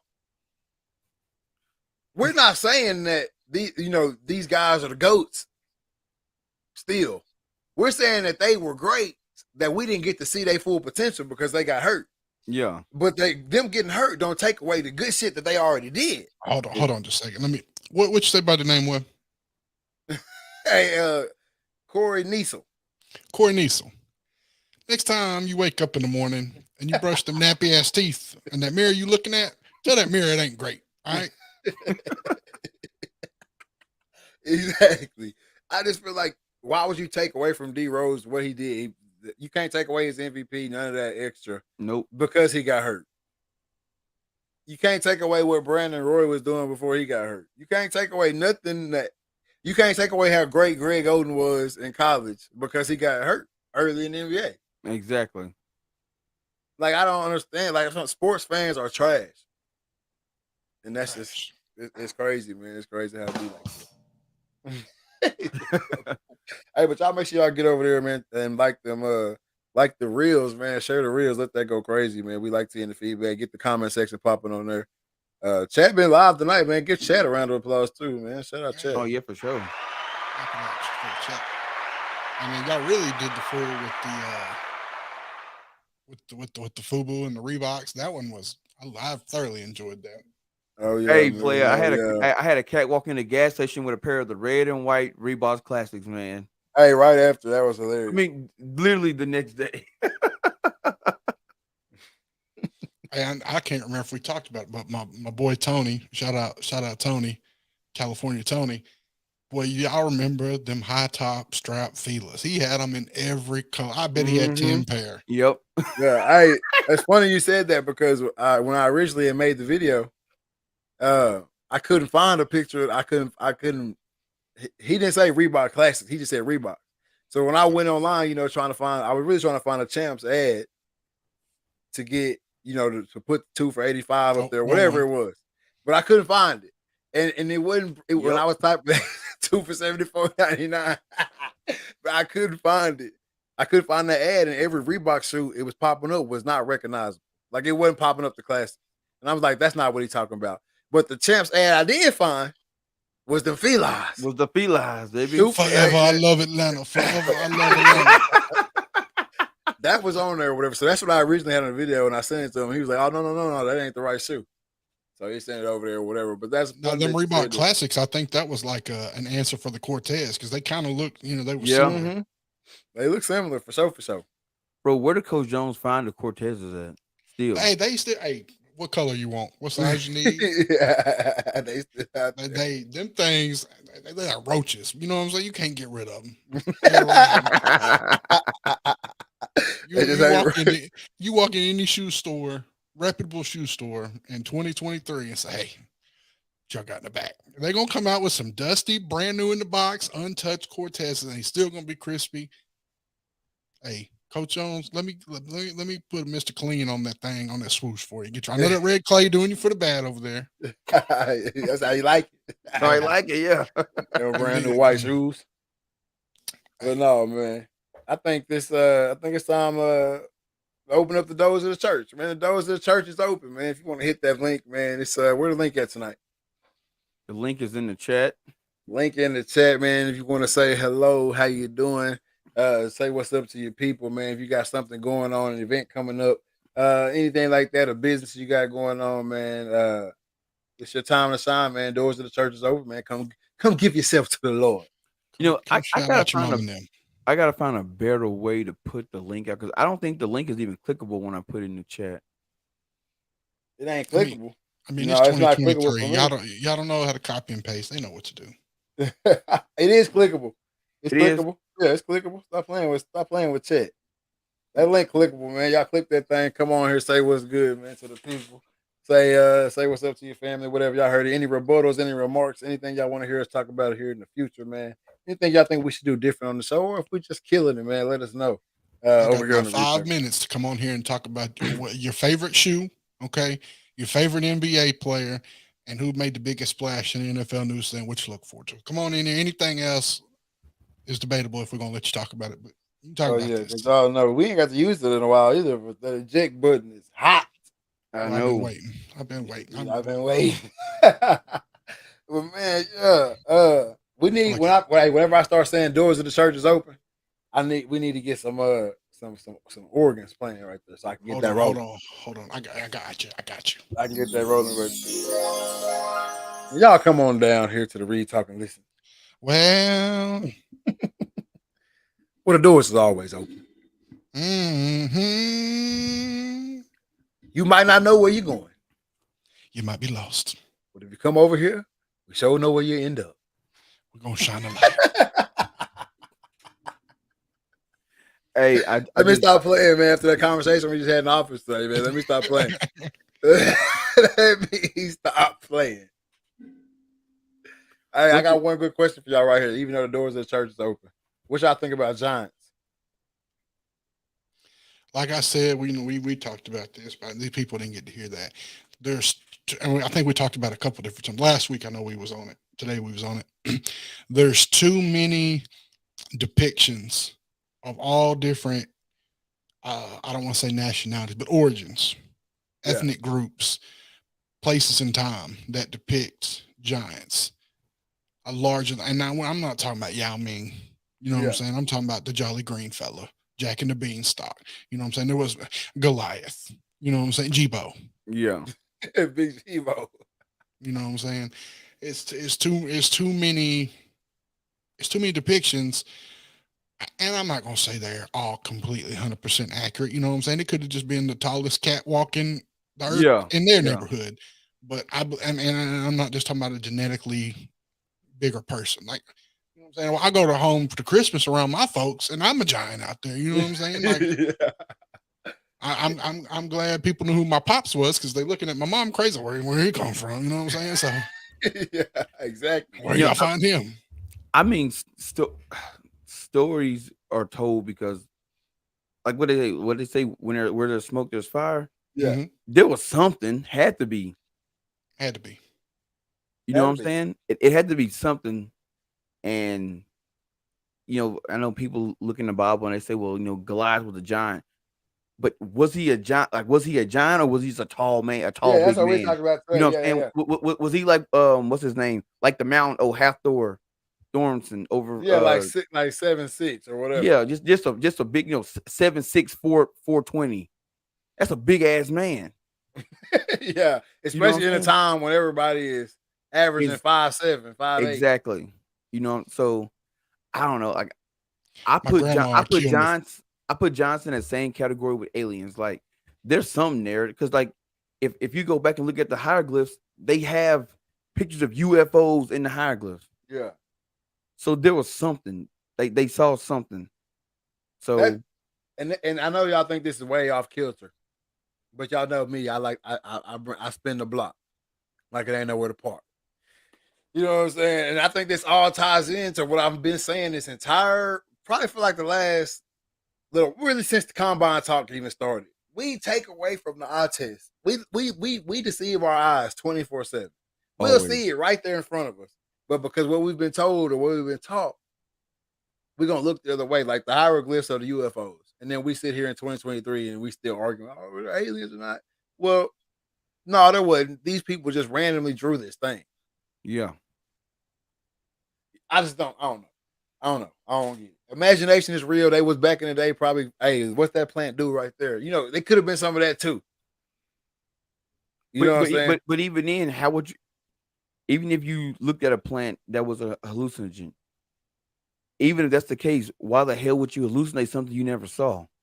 True that. True that. That's Like, true. Where did that image come from? Or was they just out there tripping on whatever they was tripping on in the desert, and that's when they ran up on them? Exactly. So nobody really know if nobody really know if it really happened. Hey, they kick back, watch him. Like, hey, buddy, come here, look at this. He picking up that cat. Oh no, he even eat it. Oh yeah, he just took a bite. Hey, and they sharing it. All right, let's run up on them. They down. Yeah, you know they down bad. You know they down bad. Yeah, them folks were. Hey, Burke said the psychedelics was on their head back then, but them folks wasn't crazy either. And that's what I think. I think there's a little mixture of both. Yep. You know what I'm saying? Whatever was happening, the pyramid's still a huge mystery. We can't replicate it with the technology. With our technology, we cannot replicate the pyramids. Yeah. And somebody said this today that I want to debunk, if I can, with my knowledge. I don't know that I can. But somebody said that they use technology that like it's lost technology, right? Okay. They had some type of technology that got lost over time. But for technology to get lost, like I'm not playing Sega right now because I got a brand, I got the new Xbox right here. So that's how like old technology gets lost. We get something new and we start using that, and then we get something new, we start using that, and then that 6 machines ago, that shit don't even exist no more. You still got one, you can't even get parts. Right. So what did we move on to that would make that technology that was so damn good and we need it now? What did we move on to that made that technology? I can tell you this: they didn't have gas powered machines. Yeah, hell, wasn't no steam driven cranes in the desert. No, I can't get down with that because there's still some cultures and communities in the United States in 2023 that's still getting around in horse and buggy. And you mean to tell me that we just forgot about it? Yeah, it's buried in the sand, gone forever? No, miss me. Nope. I can't get down with that. There was definitely something to it, and it could be one of those things where, like, all right, so I can't remember who the guy that came in with this theory is, but basically what he said was there's a time period where like technology gets to its greatest, it hit its peak, and then some catastrophic event happens, and basically time resets itself, where now everyone's basically starting out with rocks and fire again, but we still have the knowledge of fire, but all the other shit is lost. So you build up greater, and then it gets to its peak, and then boom, another catastrophic event happens, and then a civilization has to start over again. So maybe some shit happened where the people who knew it, something happened to them, and it's like, well, shit, how they do it, we don't know. All right, well, now we got to go from here. We got to take what we know and build off that. So like a catastrophic wipeout, and civilization just started back over. Basically. I mean, I can kick that around. Yeah, but that's what they think about that. It's the only thing with that start back over shit. Somebody got to start that whole back over. Exactly, but since sometimes that group of people who had that technology, they're gone now, and there's no trace of them. So therefore, the people who are left have to pick up the pieces and say, okay, we don't know exactly how they did it. We kind of got an idea, and they go off that idea and just build on top of that. Yeah, I guess I can get behind that one a little bit more than a lot of stuff I've heard. I just feel like knowledge didn't spread around the world how we spread it today, but that shit spread it because people travel. Yeah. You know what I'm saying? And it, no matter what kind of technology they had, it took their asses a long time to build them damn pyramids. Yep.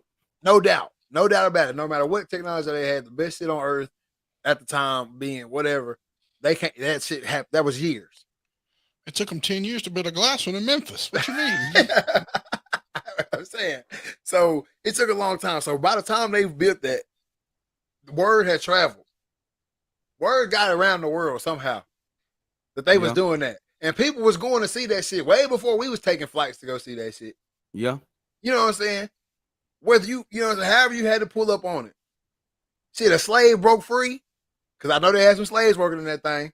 A slave broke free and he got away. You don't think he told them, hey man, they will go, they got flying damn saucers coming in this hole. Like, you know what I'm saying? They ain't even y'all don't believe it. They ain't even touching the rock. Bro. You know what I'm saying? The rock's just floating up there.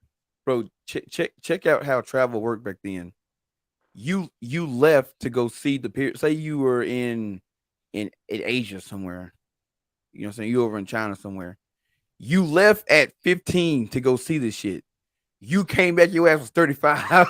You came back with a family. Hey, mom and dad, look at my kids and shit. And now you a teacher. Now you fit to teach world history. Exactly. You left at 15, came back 35. And you didn't go and stay a long time. It just took, by the time you got there, you was already what? Damn, y'all, let's hot. Y'all ready to turn around? Let's head on back. Well, you did shit on the way. You did your shit on the way. You stopped and seen shit and wrote it down. And you know, that's why back in the day, we get all these journals of all these travelers and shit. Check it.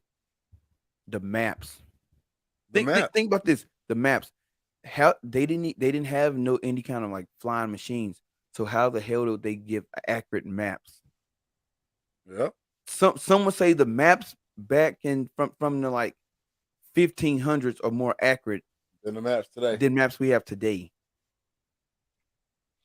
I know I would be in a bind because if it ain't no Buc-ee's halfway to where I'm going, then I don't know when I need gas. I don't know when it's time to eat.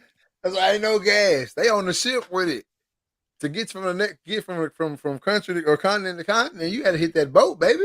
And you bought 100 people, knowing only 20 of us gonna make it by the time we get there. Like it's just it had to be wild back then. But yeah, man, just saying it's a lost technology though. I can't get behind that. Saying it's a wipeout, I kind of can get behind it, but then again, I kind of can't get behind the wipeout either. Yeah, I would almost feel like if there would have to be some sort of documentation, like not written down in paper somewhere, but we would have. I mean, and maybe we have, maybe we did discover it. It was just like, look, we found these hammers. This is from such and such. No, when really it was from a lot longer ago when they rebooted. I mean, I can. You know, we can go another 2 hours on this. Oh yeah, hey man, we might need to do a show like that one day where we just bring up conspiracy theories and weird shit on history. I got conspiracy theories all day long, bro. Like I'm talking about big one. Like I stay on the conspiracies. Some of them probably get us shut down. That's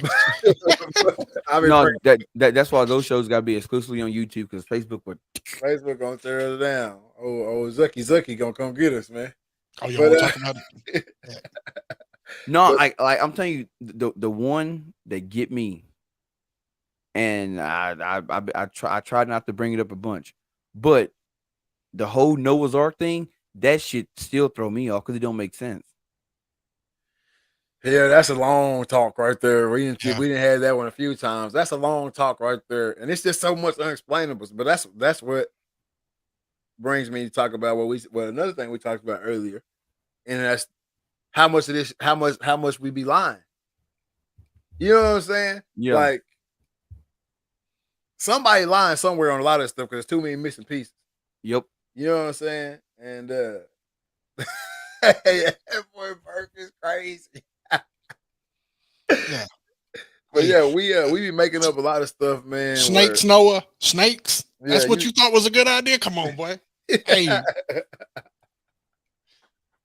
Snakes, roaches. Who was out there helping you round up these tigers, my boy? No. I ain't talking about that. I'm just talking about the amount of people that was on the ark. Those people on the ark was responsible for repopulating the earth, but it was only 8. It was only 8 people.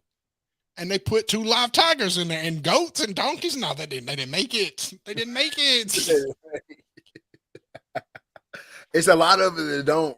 It's a lot of it don't add up. Is what I'm saying. Somebody lying somewhere. Somebody leaving something out. We know there's pages missing out of the original, or been destroyed or whatever they've 13 been. chapters. Yeah. So They're at the Vatican. They're in the basement of the Vatican. that's what they say. That's A lot of people say it though. That's not the first person I heard say that today.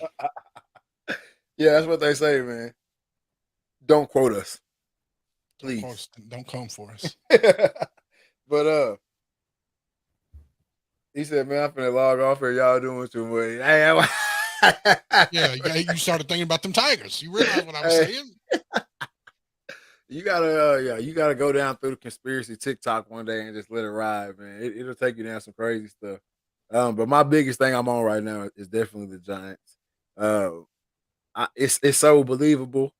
But I'm talking about, that's what I'm saying, Giants. When I think of Giants, I'm thinking big. Like when they're talking about these islands that just so happen to be shaped like this, or so happen to be shaped like that.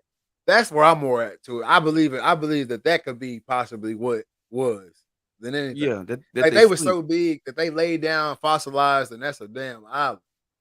Yeah, like what was that on Moana? Yeah, Moana. Because to island of Tafiti or whatever. Tahiti, yeah. Yeah. You know, you can go there today. Look just like water. Yeah. Hey, you know where the girl dad's at. But when they get to playing that, you get the bob in your head, you know it's a wrap. Hey, I'm just saying this right here. Like my biggest thing is aliens, and this is I believe we like all this shit here. If aliens are real, we're like a what you call it? We're a project. Yeah, like a science fair. Bro, we about to get into some crazy. We better go. Hey, so y'all just let me know if this is where y'all trying to go with it. I'm just saying this like, cause think about it. If we roamed the earth with the dinosaurs, and a meteor came and hit this joke like they say it did, and it killed the only life form it killed was the dinosaur. It didn't kill it didn't kill plant life off. It didn't kill the people off that was supposed to be the Neanderthals. It didn't knock them off. It only killed the dinosaurs. No, to me that sounds like aliens put some higher being put the dinosaurs on here. All right, Burke, we're gonna catch you on the next one. Already, my guy. And they got the eating up the people, and it's like, hold on, they eating up our project. We gotta wipe them jokers out. They it's too much. Pew, pew, pew, pew. Yep, boom. And they got to take them down. Hey, that could be something too. If we are, man, I don't even know, bro. Like I said, that's a whole nother podcast. Maybe that's what we're gonna do next week. Next week, RTL conspiracy version. Or conspiracy episode, however y'all want to call it. That's what we're gonna rock with next week. Bring your popcorn, bring your edibles, tune in. Let's get trippy, man. Exactly. Get comfortable. We're gonna ride down through it, man. But y'all know what I need before we get out of here, man. I need the mental health checks, man. How y'all doing? 1 through 10, man. Personally, what's going on with you, man? Physically, you staying in that gym, getting yourself right, man. And business wise, what you got going? All right, man. Physically, still in the gym, man. Still getting it. I got a big package coming in the mail tomorrow from Titan Nutrition, getting some new supplements they got coming out. So gonna get to try some of that stuff and see what it do. But body feeling good, man. Still got the little ache in my back, but other than that, I'm straight. So I say I'm sitting at about a 8 physically. Mentally, man, works good. Waiting for this like all this snow and shit to melt, but we getting some more snow tomorrow. But I'm trying to get back in the woods, so I say right now I'm getting kind of got cabin fever, so I'm probably at about a 6 mentally. Business wise, man, everything's good, man. Got a new episode of Dread Archer podcast coming out Friday. It's all good, man. Got a new launch coming out April 1st. Some dope designs, man. I cannot wait to get them out. It's been a long time coming. 3X. Already got it ordered. Okay, then. Already got it ordered. 3X, and I got a 7X I got to send out. Yes, sir. Shout out to my man. Hey, all sizes, baby. I go to all sizes. But yeah, so hey, it's good, man. Can't wait to get out in my saddle, try that out. I got some people lined up for a podcast. This is gonna be dope, man. I cannot wait to get it going, and met some cool outfitters last weekend at the Sportsman Show. Can't wait to get those guys on the podcast and just talk about life as an outfitter, man. Their livelihood is solely based on nature. And talked to a couple guys that, up in Canada, 90% of their clients come from the United States. And during COVID, when we couldn't cross the border, a lot of those guys damn near went bankrupt. So we'll talk to those guys about that and how they plan on bouncing back. So those are gonna be some pretty dope episodes, and I can't wait to get those out. So business wise, man, I'm a 10 green arrows going up. Yes, sir. Cam, what you got for me? Man, physically, just kind of little when he said this cooler weather, and y'all was talking about it earlier, has crept back in, and I'm always down with it. Anytime I can wear the sweats and the jumpsuit and feel my best, that's I'm on. I'm on, and we getting through baseball season, and got a little sunburnt one time, but we out here rocking with the cool weather, so I ain't burning up yet. So I'm chilling. I'm enjoying it. Physically, we 9. Doing real good. I always be a little bit better, but real good. Financially, fresh off a payday. You know what I'm saying? Trying to be a little bit more financially responsible with things. So, what I'm saying? Again, 9. Good, real good. Could always be better. And mentally, man, personally, man, like, what's going on. We got the big weekend. We had a couple setbacks. We've tried to have it planned before and just things can go away. We're here now. Rooms is booked. VIP tickets is purchased. Yes, sir. Squad's off work. We free and clear, ready to go. And like you said, we got a map planned out. So Saturday morning early, we headed out, and we have a greater map of all of what I have seen the reviews and people I've talked to, all the elite sneaker stores. So if y'all happen to hear this between then and now, be ready. Read, Talk, and Listen Boys is coming through to get exclusive footage of your store and your selection. We're gonna chop it all together, end it with a little personalized interview, and a little look inside the collection. So a little bit of a spoiler there, but hey, you're gonna see it in 4K when it's time. So I'm excited about that. In the city with my people with me, got a little change to play with, and you know what I'm saying? I'm ready to make this. I'm ready to make the trip. I'm ready to mingle at the convention. Oh yeah, convention on Sunday. That's going to end the trip. So it's just all around. I'm just excited, looking forward to that, being around with my people, going to see my people. So it's just going to be a great experience. Taking young Don with us, Dirty Lynn's Don in the building, getting him out and about, going to drag him through the D, show him how it really go down. And man, I'm just excited about that 10 me. Most definitely, man. I can piggyback off that for sure, man. Personally, for me, man, everything is everything. Can't complain really at all.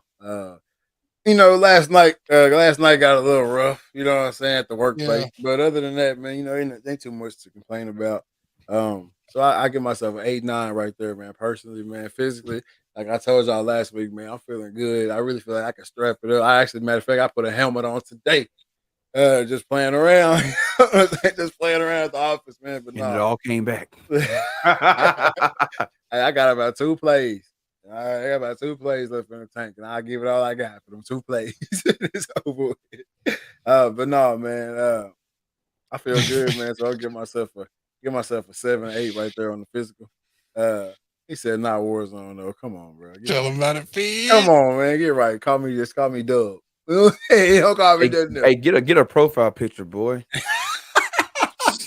God, dog, boy, 2023. Hey, man. Oh, and then business wise, man. Hey, I can't complain at all, man. Read, Talk, and Listen podcast, man. 124 comments in the chats tonight, man. Shout out to y'all boys again and girls. I saw my mama in there a little bit earlier. Shout out to y'all for hopping in the chat tonight. Season 5, man, it's going pretty much like we planned. Obviously, we've had 2 guests so far that we couldn't get it to work right with on the night of the podcast, man. We're gonna try to get that corrected moving forward, man. Shout out to FBG TEZZ, man. I hope everything all good with you, man. And there was a reason you couldn't be here tonight. We hope you do your thing down there in Austin, Texas, man. It's putting on for the city. Turn my phone really? one time. Most definitely, man. I know you're gonna hit that Texas flow at wherever you performing at in Austin, and that's gonna kill the crowd. It's gonna go nuts. Regardless, man. So just keep doing your thing, man. Y'all make sure y'all go get the album, man. In My Mind. In My Mind. That's out right now, man, on all platforms. So y'all make sure y'all go get that, man. My boy FBG TEZZ. But yeah, man, Read Talk and Listen merch t-shirt contest coming to an end. Couple weeks left. Make sure you get in. You're gonna want to be a part of that. And then also on the 26th, make sure y'all ready for the drop. We're gonna have a like and a share contest, something right there. And it's gonna be a chance to win $100 Nike gift card, man. Everybody like to rock that check over stripes. Checks over stripes. That's what we like. So Fid, I'm gonna need you to blow this thing up because I know you was talking about getting you some dunks, my boy. So hey. He just got a pair. He just got a pair of J's in the middle of the day, I think. Hey, shout out my boy Fid, man. Shout out my boy Fid. So yeah, man, Read Talk and Listen, man. We just I can't keep saying it enough, man. We just have it our way right now. We're gonna keep having it, man. Whatever we're doing right now is working. Already. Right? I ain't one of the people that's gonna sit here and see the numbers going up and just be like, "Oh yeah, we still just young." No, when I see the numbers go up, I'm gonna say they're going up. and you know, I feel because we talk about it all the time. We're gonna live in it. That's We're gonna live in it. We're gonna live in it, man. The numbers going up, man. We appreciate everybody on the Spotify. We appreciate everybody on the Facebook. We appreciate everybody on the YouTube. I do need y'all to get over there to the Instagram. Oh, yeah. Right? I do need y'all to get over there to the Instagram. That's at the RTL podcast on the Instagram page, man. And y'all can't forget my guys. I got the Dreaded Archer right here, DA_Dreaded Archer 17, man. And you can't forget my super producer, Mr. Killer Cam, KILLR Cam, over there on the Instagram page, man. Then myself, Big Poppy _ONE9. So y'all make sure y'all get over there to them Instagram pages. I give a couple shout outs right here too, man. Shout out my guy For the Toe. You know what I'm saying? For the shoes, you got some shoe needs. You know what I'm saying? He got them on the page. Got a nice little selection for you, and he deals so you can sell them to him too. You know what I'm saying? It's nothing. It's a buy sell thing over there, man. Shout out Phoebe Watson. Let me be clear. Hold on. Let me stop. Let me be clear. Let me be clear. Mine is not for sale. Okay, that's my personal collection. I'm just showing them off for y'all, letting y'all see how I'm living. Let y'all experience what I consider to be an art form. Yeah, for the foot. I don't sell them, but I'm plugged in with plenty of cats, like you said, For the Toe. I know lots of guys here, there, and yonder. East Coast, West Coast, Dirty South, South Central, Midwest swang. You're in the Houston Flyer Kicks. Hey, everybody. I know if you're looking for them, you can get them. I can help you facilitate that. I don't charge no finder's fee or nothing. I want you to find your dream shoe just like people help me find mine. With that being said, sorry for the interruption. Continue on, please, sir. Oh yeah, man. Oh yeah. So y'all get over there to the Instagram For the Toe. Who else on the Instagram? Who else over there got an Instagram page they're trying to get rolling? Oh, Miss Phoebe Watson. Yeah, Phoebe Watson. I think I was about to say her a second ago. Yeah, y'all see the RTL Facebook profile pic right there. Y'all see the artwork on Instagram. Phoebe Watson, man, she did that. She helping out on a lot of stuff around here. So lot of the Dreaded Archer designs. Most definitely, man. So shout out Phoebe Watson, man. Who else? Who else we got over there? Say Grace Home Cooked Meals and Desserts, man. Make sure y'all get to Say Grace Home Cooked Meals and Desserts, man. She got the home cooked meals. She got the desserts. She got the cookies, the cakes, the pies. Anything you need, man, she gonna hook you up. Just make sure y'all get over there. Also join that Facebook page again and Say Grace Home Cooked Meals and Desserts. Need it. It's essential. Gotta have it. Y'all, any last words for the people before we get out of here? Go ahead. Just give one big shout out to our nephew Jace. You know what I'm saying? Jace, go over there and support him over at Underdog Athletics. You know what I'm saying? Use promo code JaceB and get 15% off. Support that young man. Most def. I'm gonna go out on this one, and I'm gonna try to be as polite and as politically correct because it's a touchy subject. Yeah. Sports fans, sports parents, alumni in the local area. Please understand that these people that you may share a difference of opinion with on when and where and why they show up and do what they do.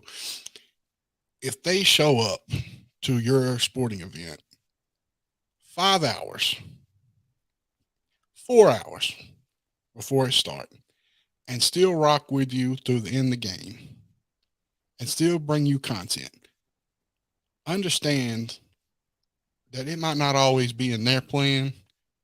It might be things working against them that's beyond their control. Yeah. But enjoy the game that you're there for and enjoy the content that they can put out for you afterwards. Because just like you are there watching your kids, your nieces, your nephews, you're listening to the band play, whatever the case may be, you're spectating your family. They're missing theirs to do that for you. Straight like that. So keep that in mind next time you want to flame up a comment section and talk bad about somebody. You know what I'm saying? It don't, like that. It don't, it is what it is. I say it don't bother me. It's irritating at this point. Exactly. Been doing this for a long time. If I ain't failed you yet. Okay. Straight like that. Technology will fail you. But when I show up and say I'm finna be there and do my thing, one way or another, I'm gonna do what I do. Exactly, man. You can't say that. Technology might let you down, but one person who won't let you down, Reggie, won't let you down.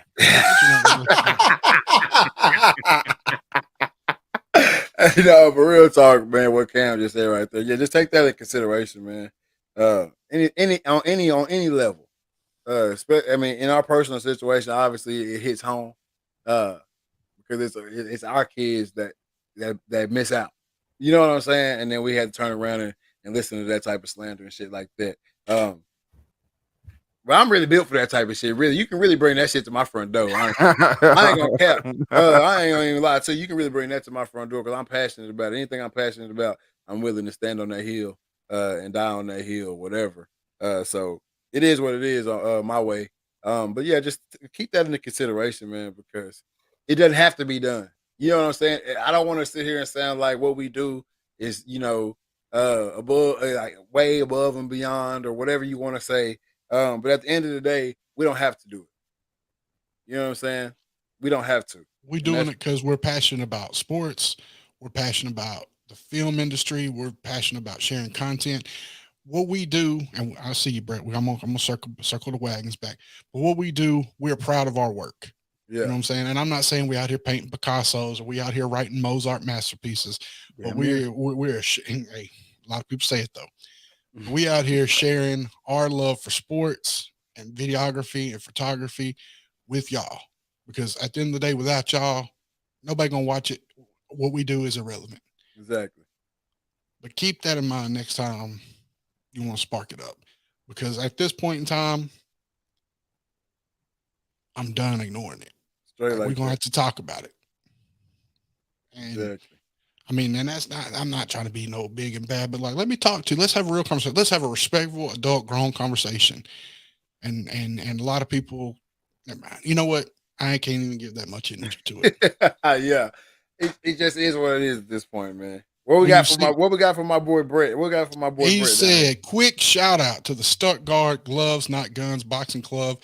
Mr. Trevor Diaz won Arkansas Golden Gloves Championship this past weekend. He is a sophomore at Stuttgart High School, way over there on the east side of Arkansas. The Reach. The Stuttgart, the Kangaroos. The Stuttgart, the Rice Birds, I believe, is what they called. Man, they ain't the. No, I'm thinking about somebody else. I thought it was the Kangaroos or the Roos. Hey, shout out. What's his name right there? Let me get that right. Trevor Diaz. That boy got hands. Exactly, man. Shout out Trevor Diaz, man. That's something we don't hear a lot. And I actually think a couple episodes we actually talk about, what's going to happen to the boxing world. Is Jake Paul the savior for boxing? Will that, will they be able to, bring boxing back when people actually watching it and paying super big money for the pay-per-views and selling out pay-per-views and stuff like that? So shout out to that, man. I think that's a lost art. We just talked about lost technology for a while. I think boxing is a lost art. Not very many people are willing to do it. Not very many people are willing to even get hit to even try to do it. And we got a lot of guys, channeling that energy into a lot of bad things at that age, man. So shout out Trevor Diaz. Yeah, for the organization be called Gloves Not Guns. That's already a positive message that they put forward right there. And you live to fight another day. Yep. Me. You know, I think a lot of young cats are going towards mixed martial arts. So I think that's why boxing is dying off. And there's not a lot of boxing gyms around. Like you hear stories like guys in Texarkana, like back in the gap, like there was boxing gyms all downtown, and you hear old cats talk about other places like there's boxing gyms on every corner. Now there's like 9. I think in Sioux Falls we got 2. It's just boxing kind of like like you said, it's a lost art. It's a lost art, man. It's a lost love. And I think I don't know if we'll ever see it die out. But I mean, we've already kind of seen it die a little bit. If you don't try to see boxing right now, you won't watch it. You won't see it. And I think guys like Tank Davis and stuff like that, they kind of save it because he brings it's like what we love the most about anything, that crossover. That flair, he's swaggy. He rocking J's. He chains, the shades, the glasses. Everything like that, and he boxes too. So I think he brings a little bit more notoriety to the boxing game. Obviously, the Wilder Fury thing, in my opinion, Wilder losing to Fury hurt boxing. Yep. At the end of the day, to me, because it seemed like around that time when Wilder was knocking everybody out, you couldn't get on Facebook and not see videos of boxing. Exactly. People were running to the scene to see it because we're evil. We want to see somebody get their head knocked off their shoulders.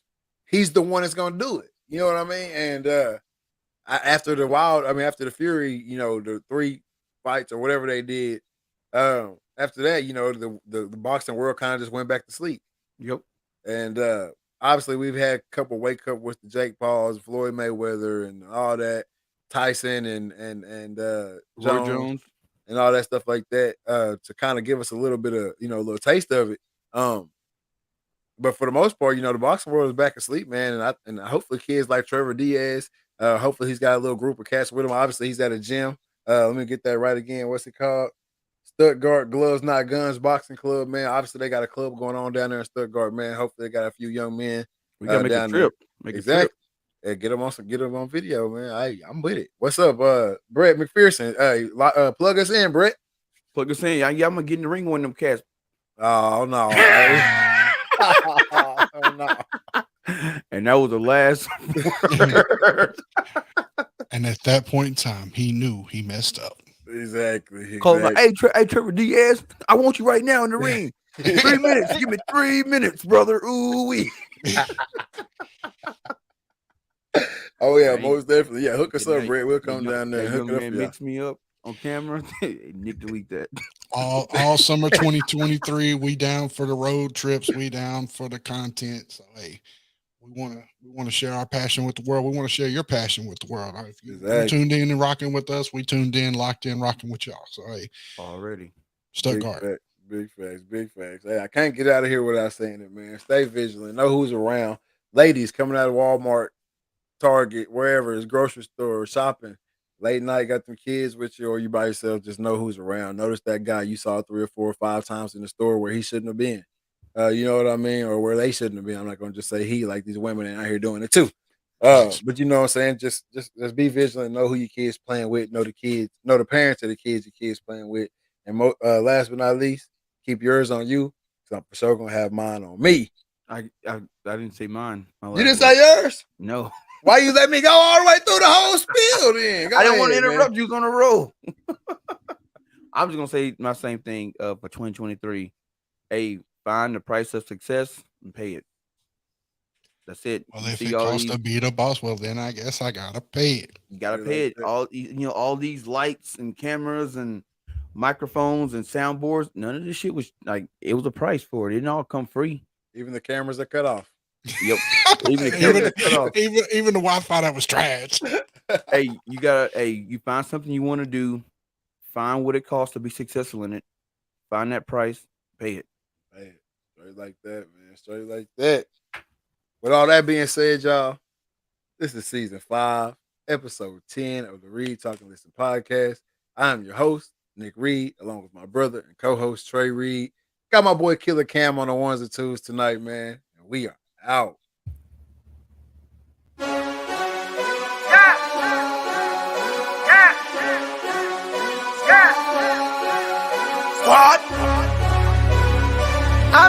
turning up with her. The girl around us and she loving her. If we don't know you, don't come close to her. If you with your girl, let me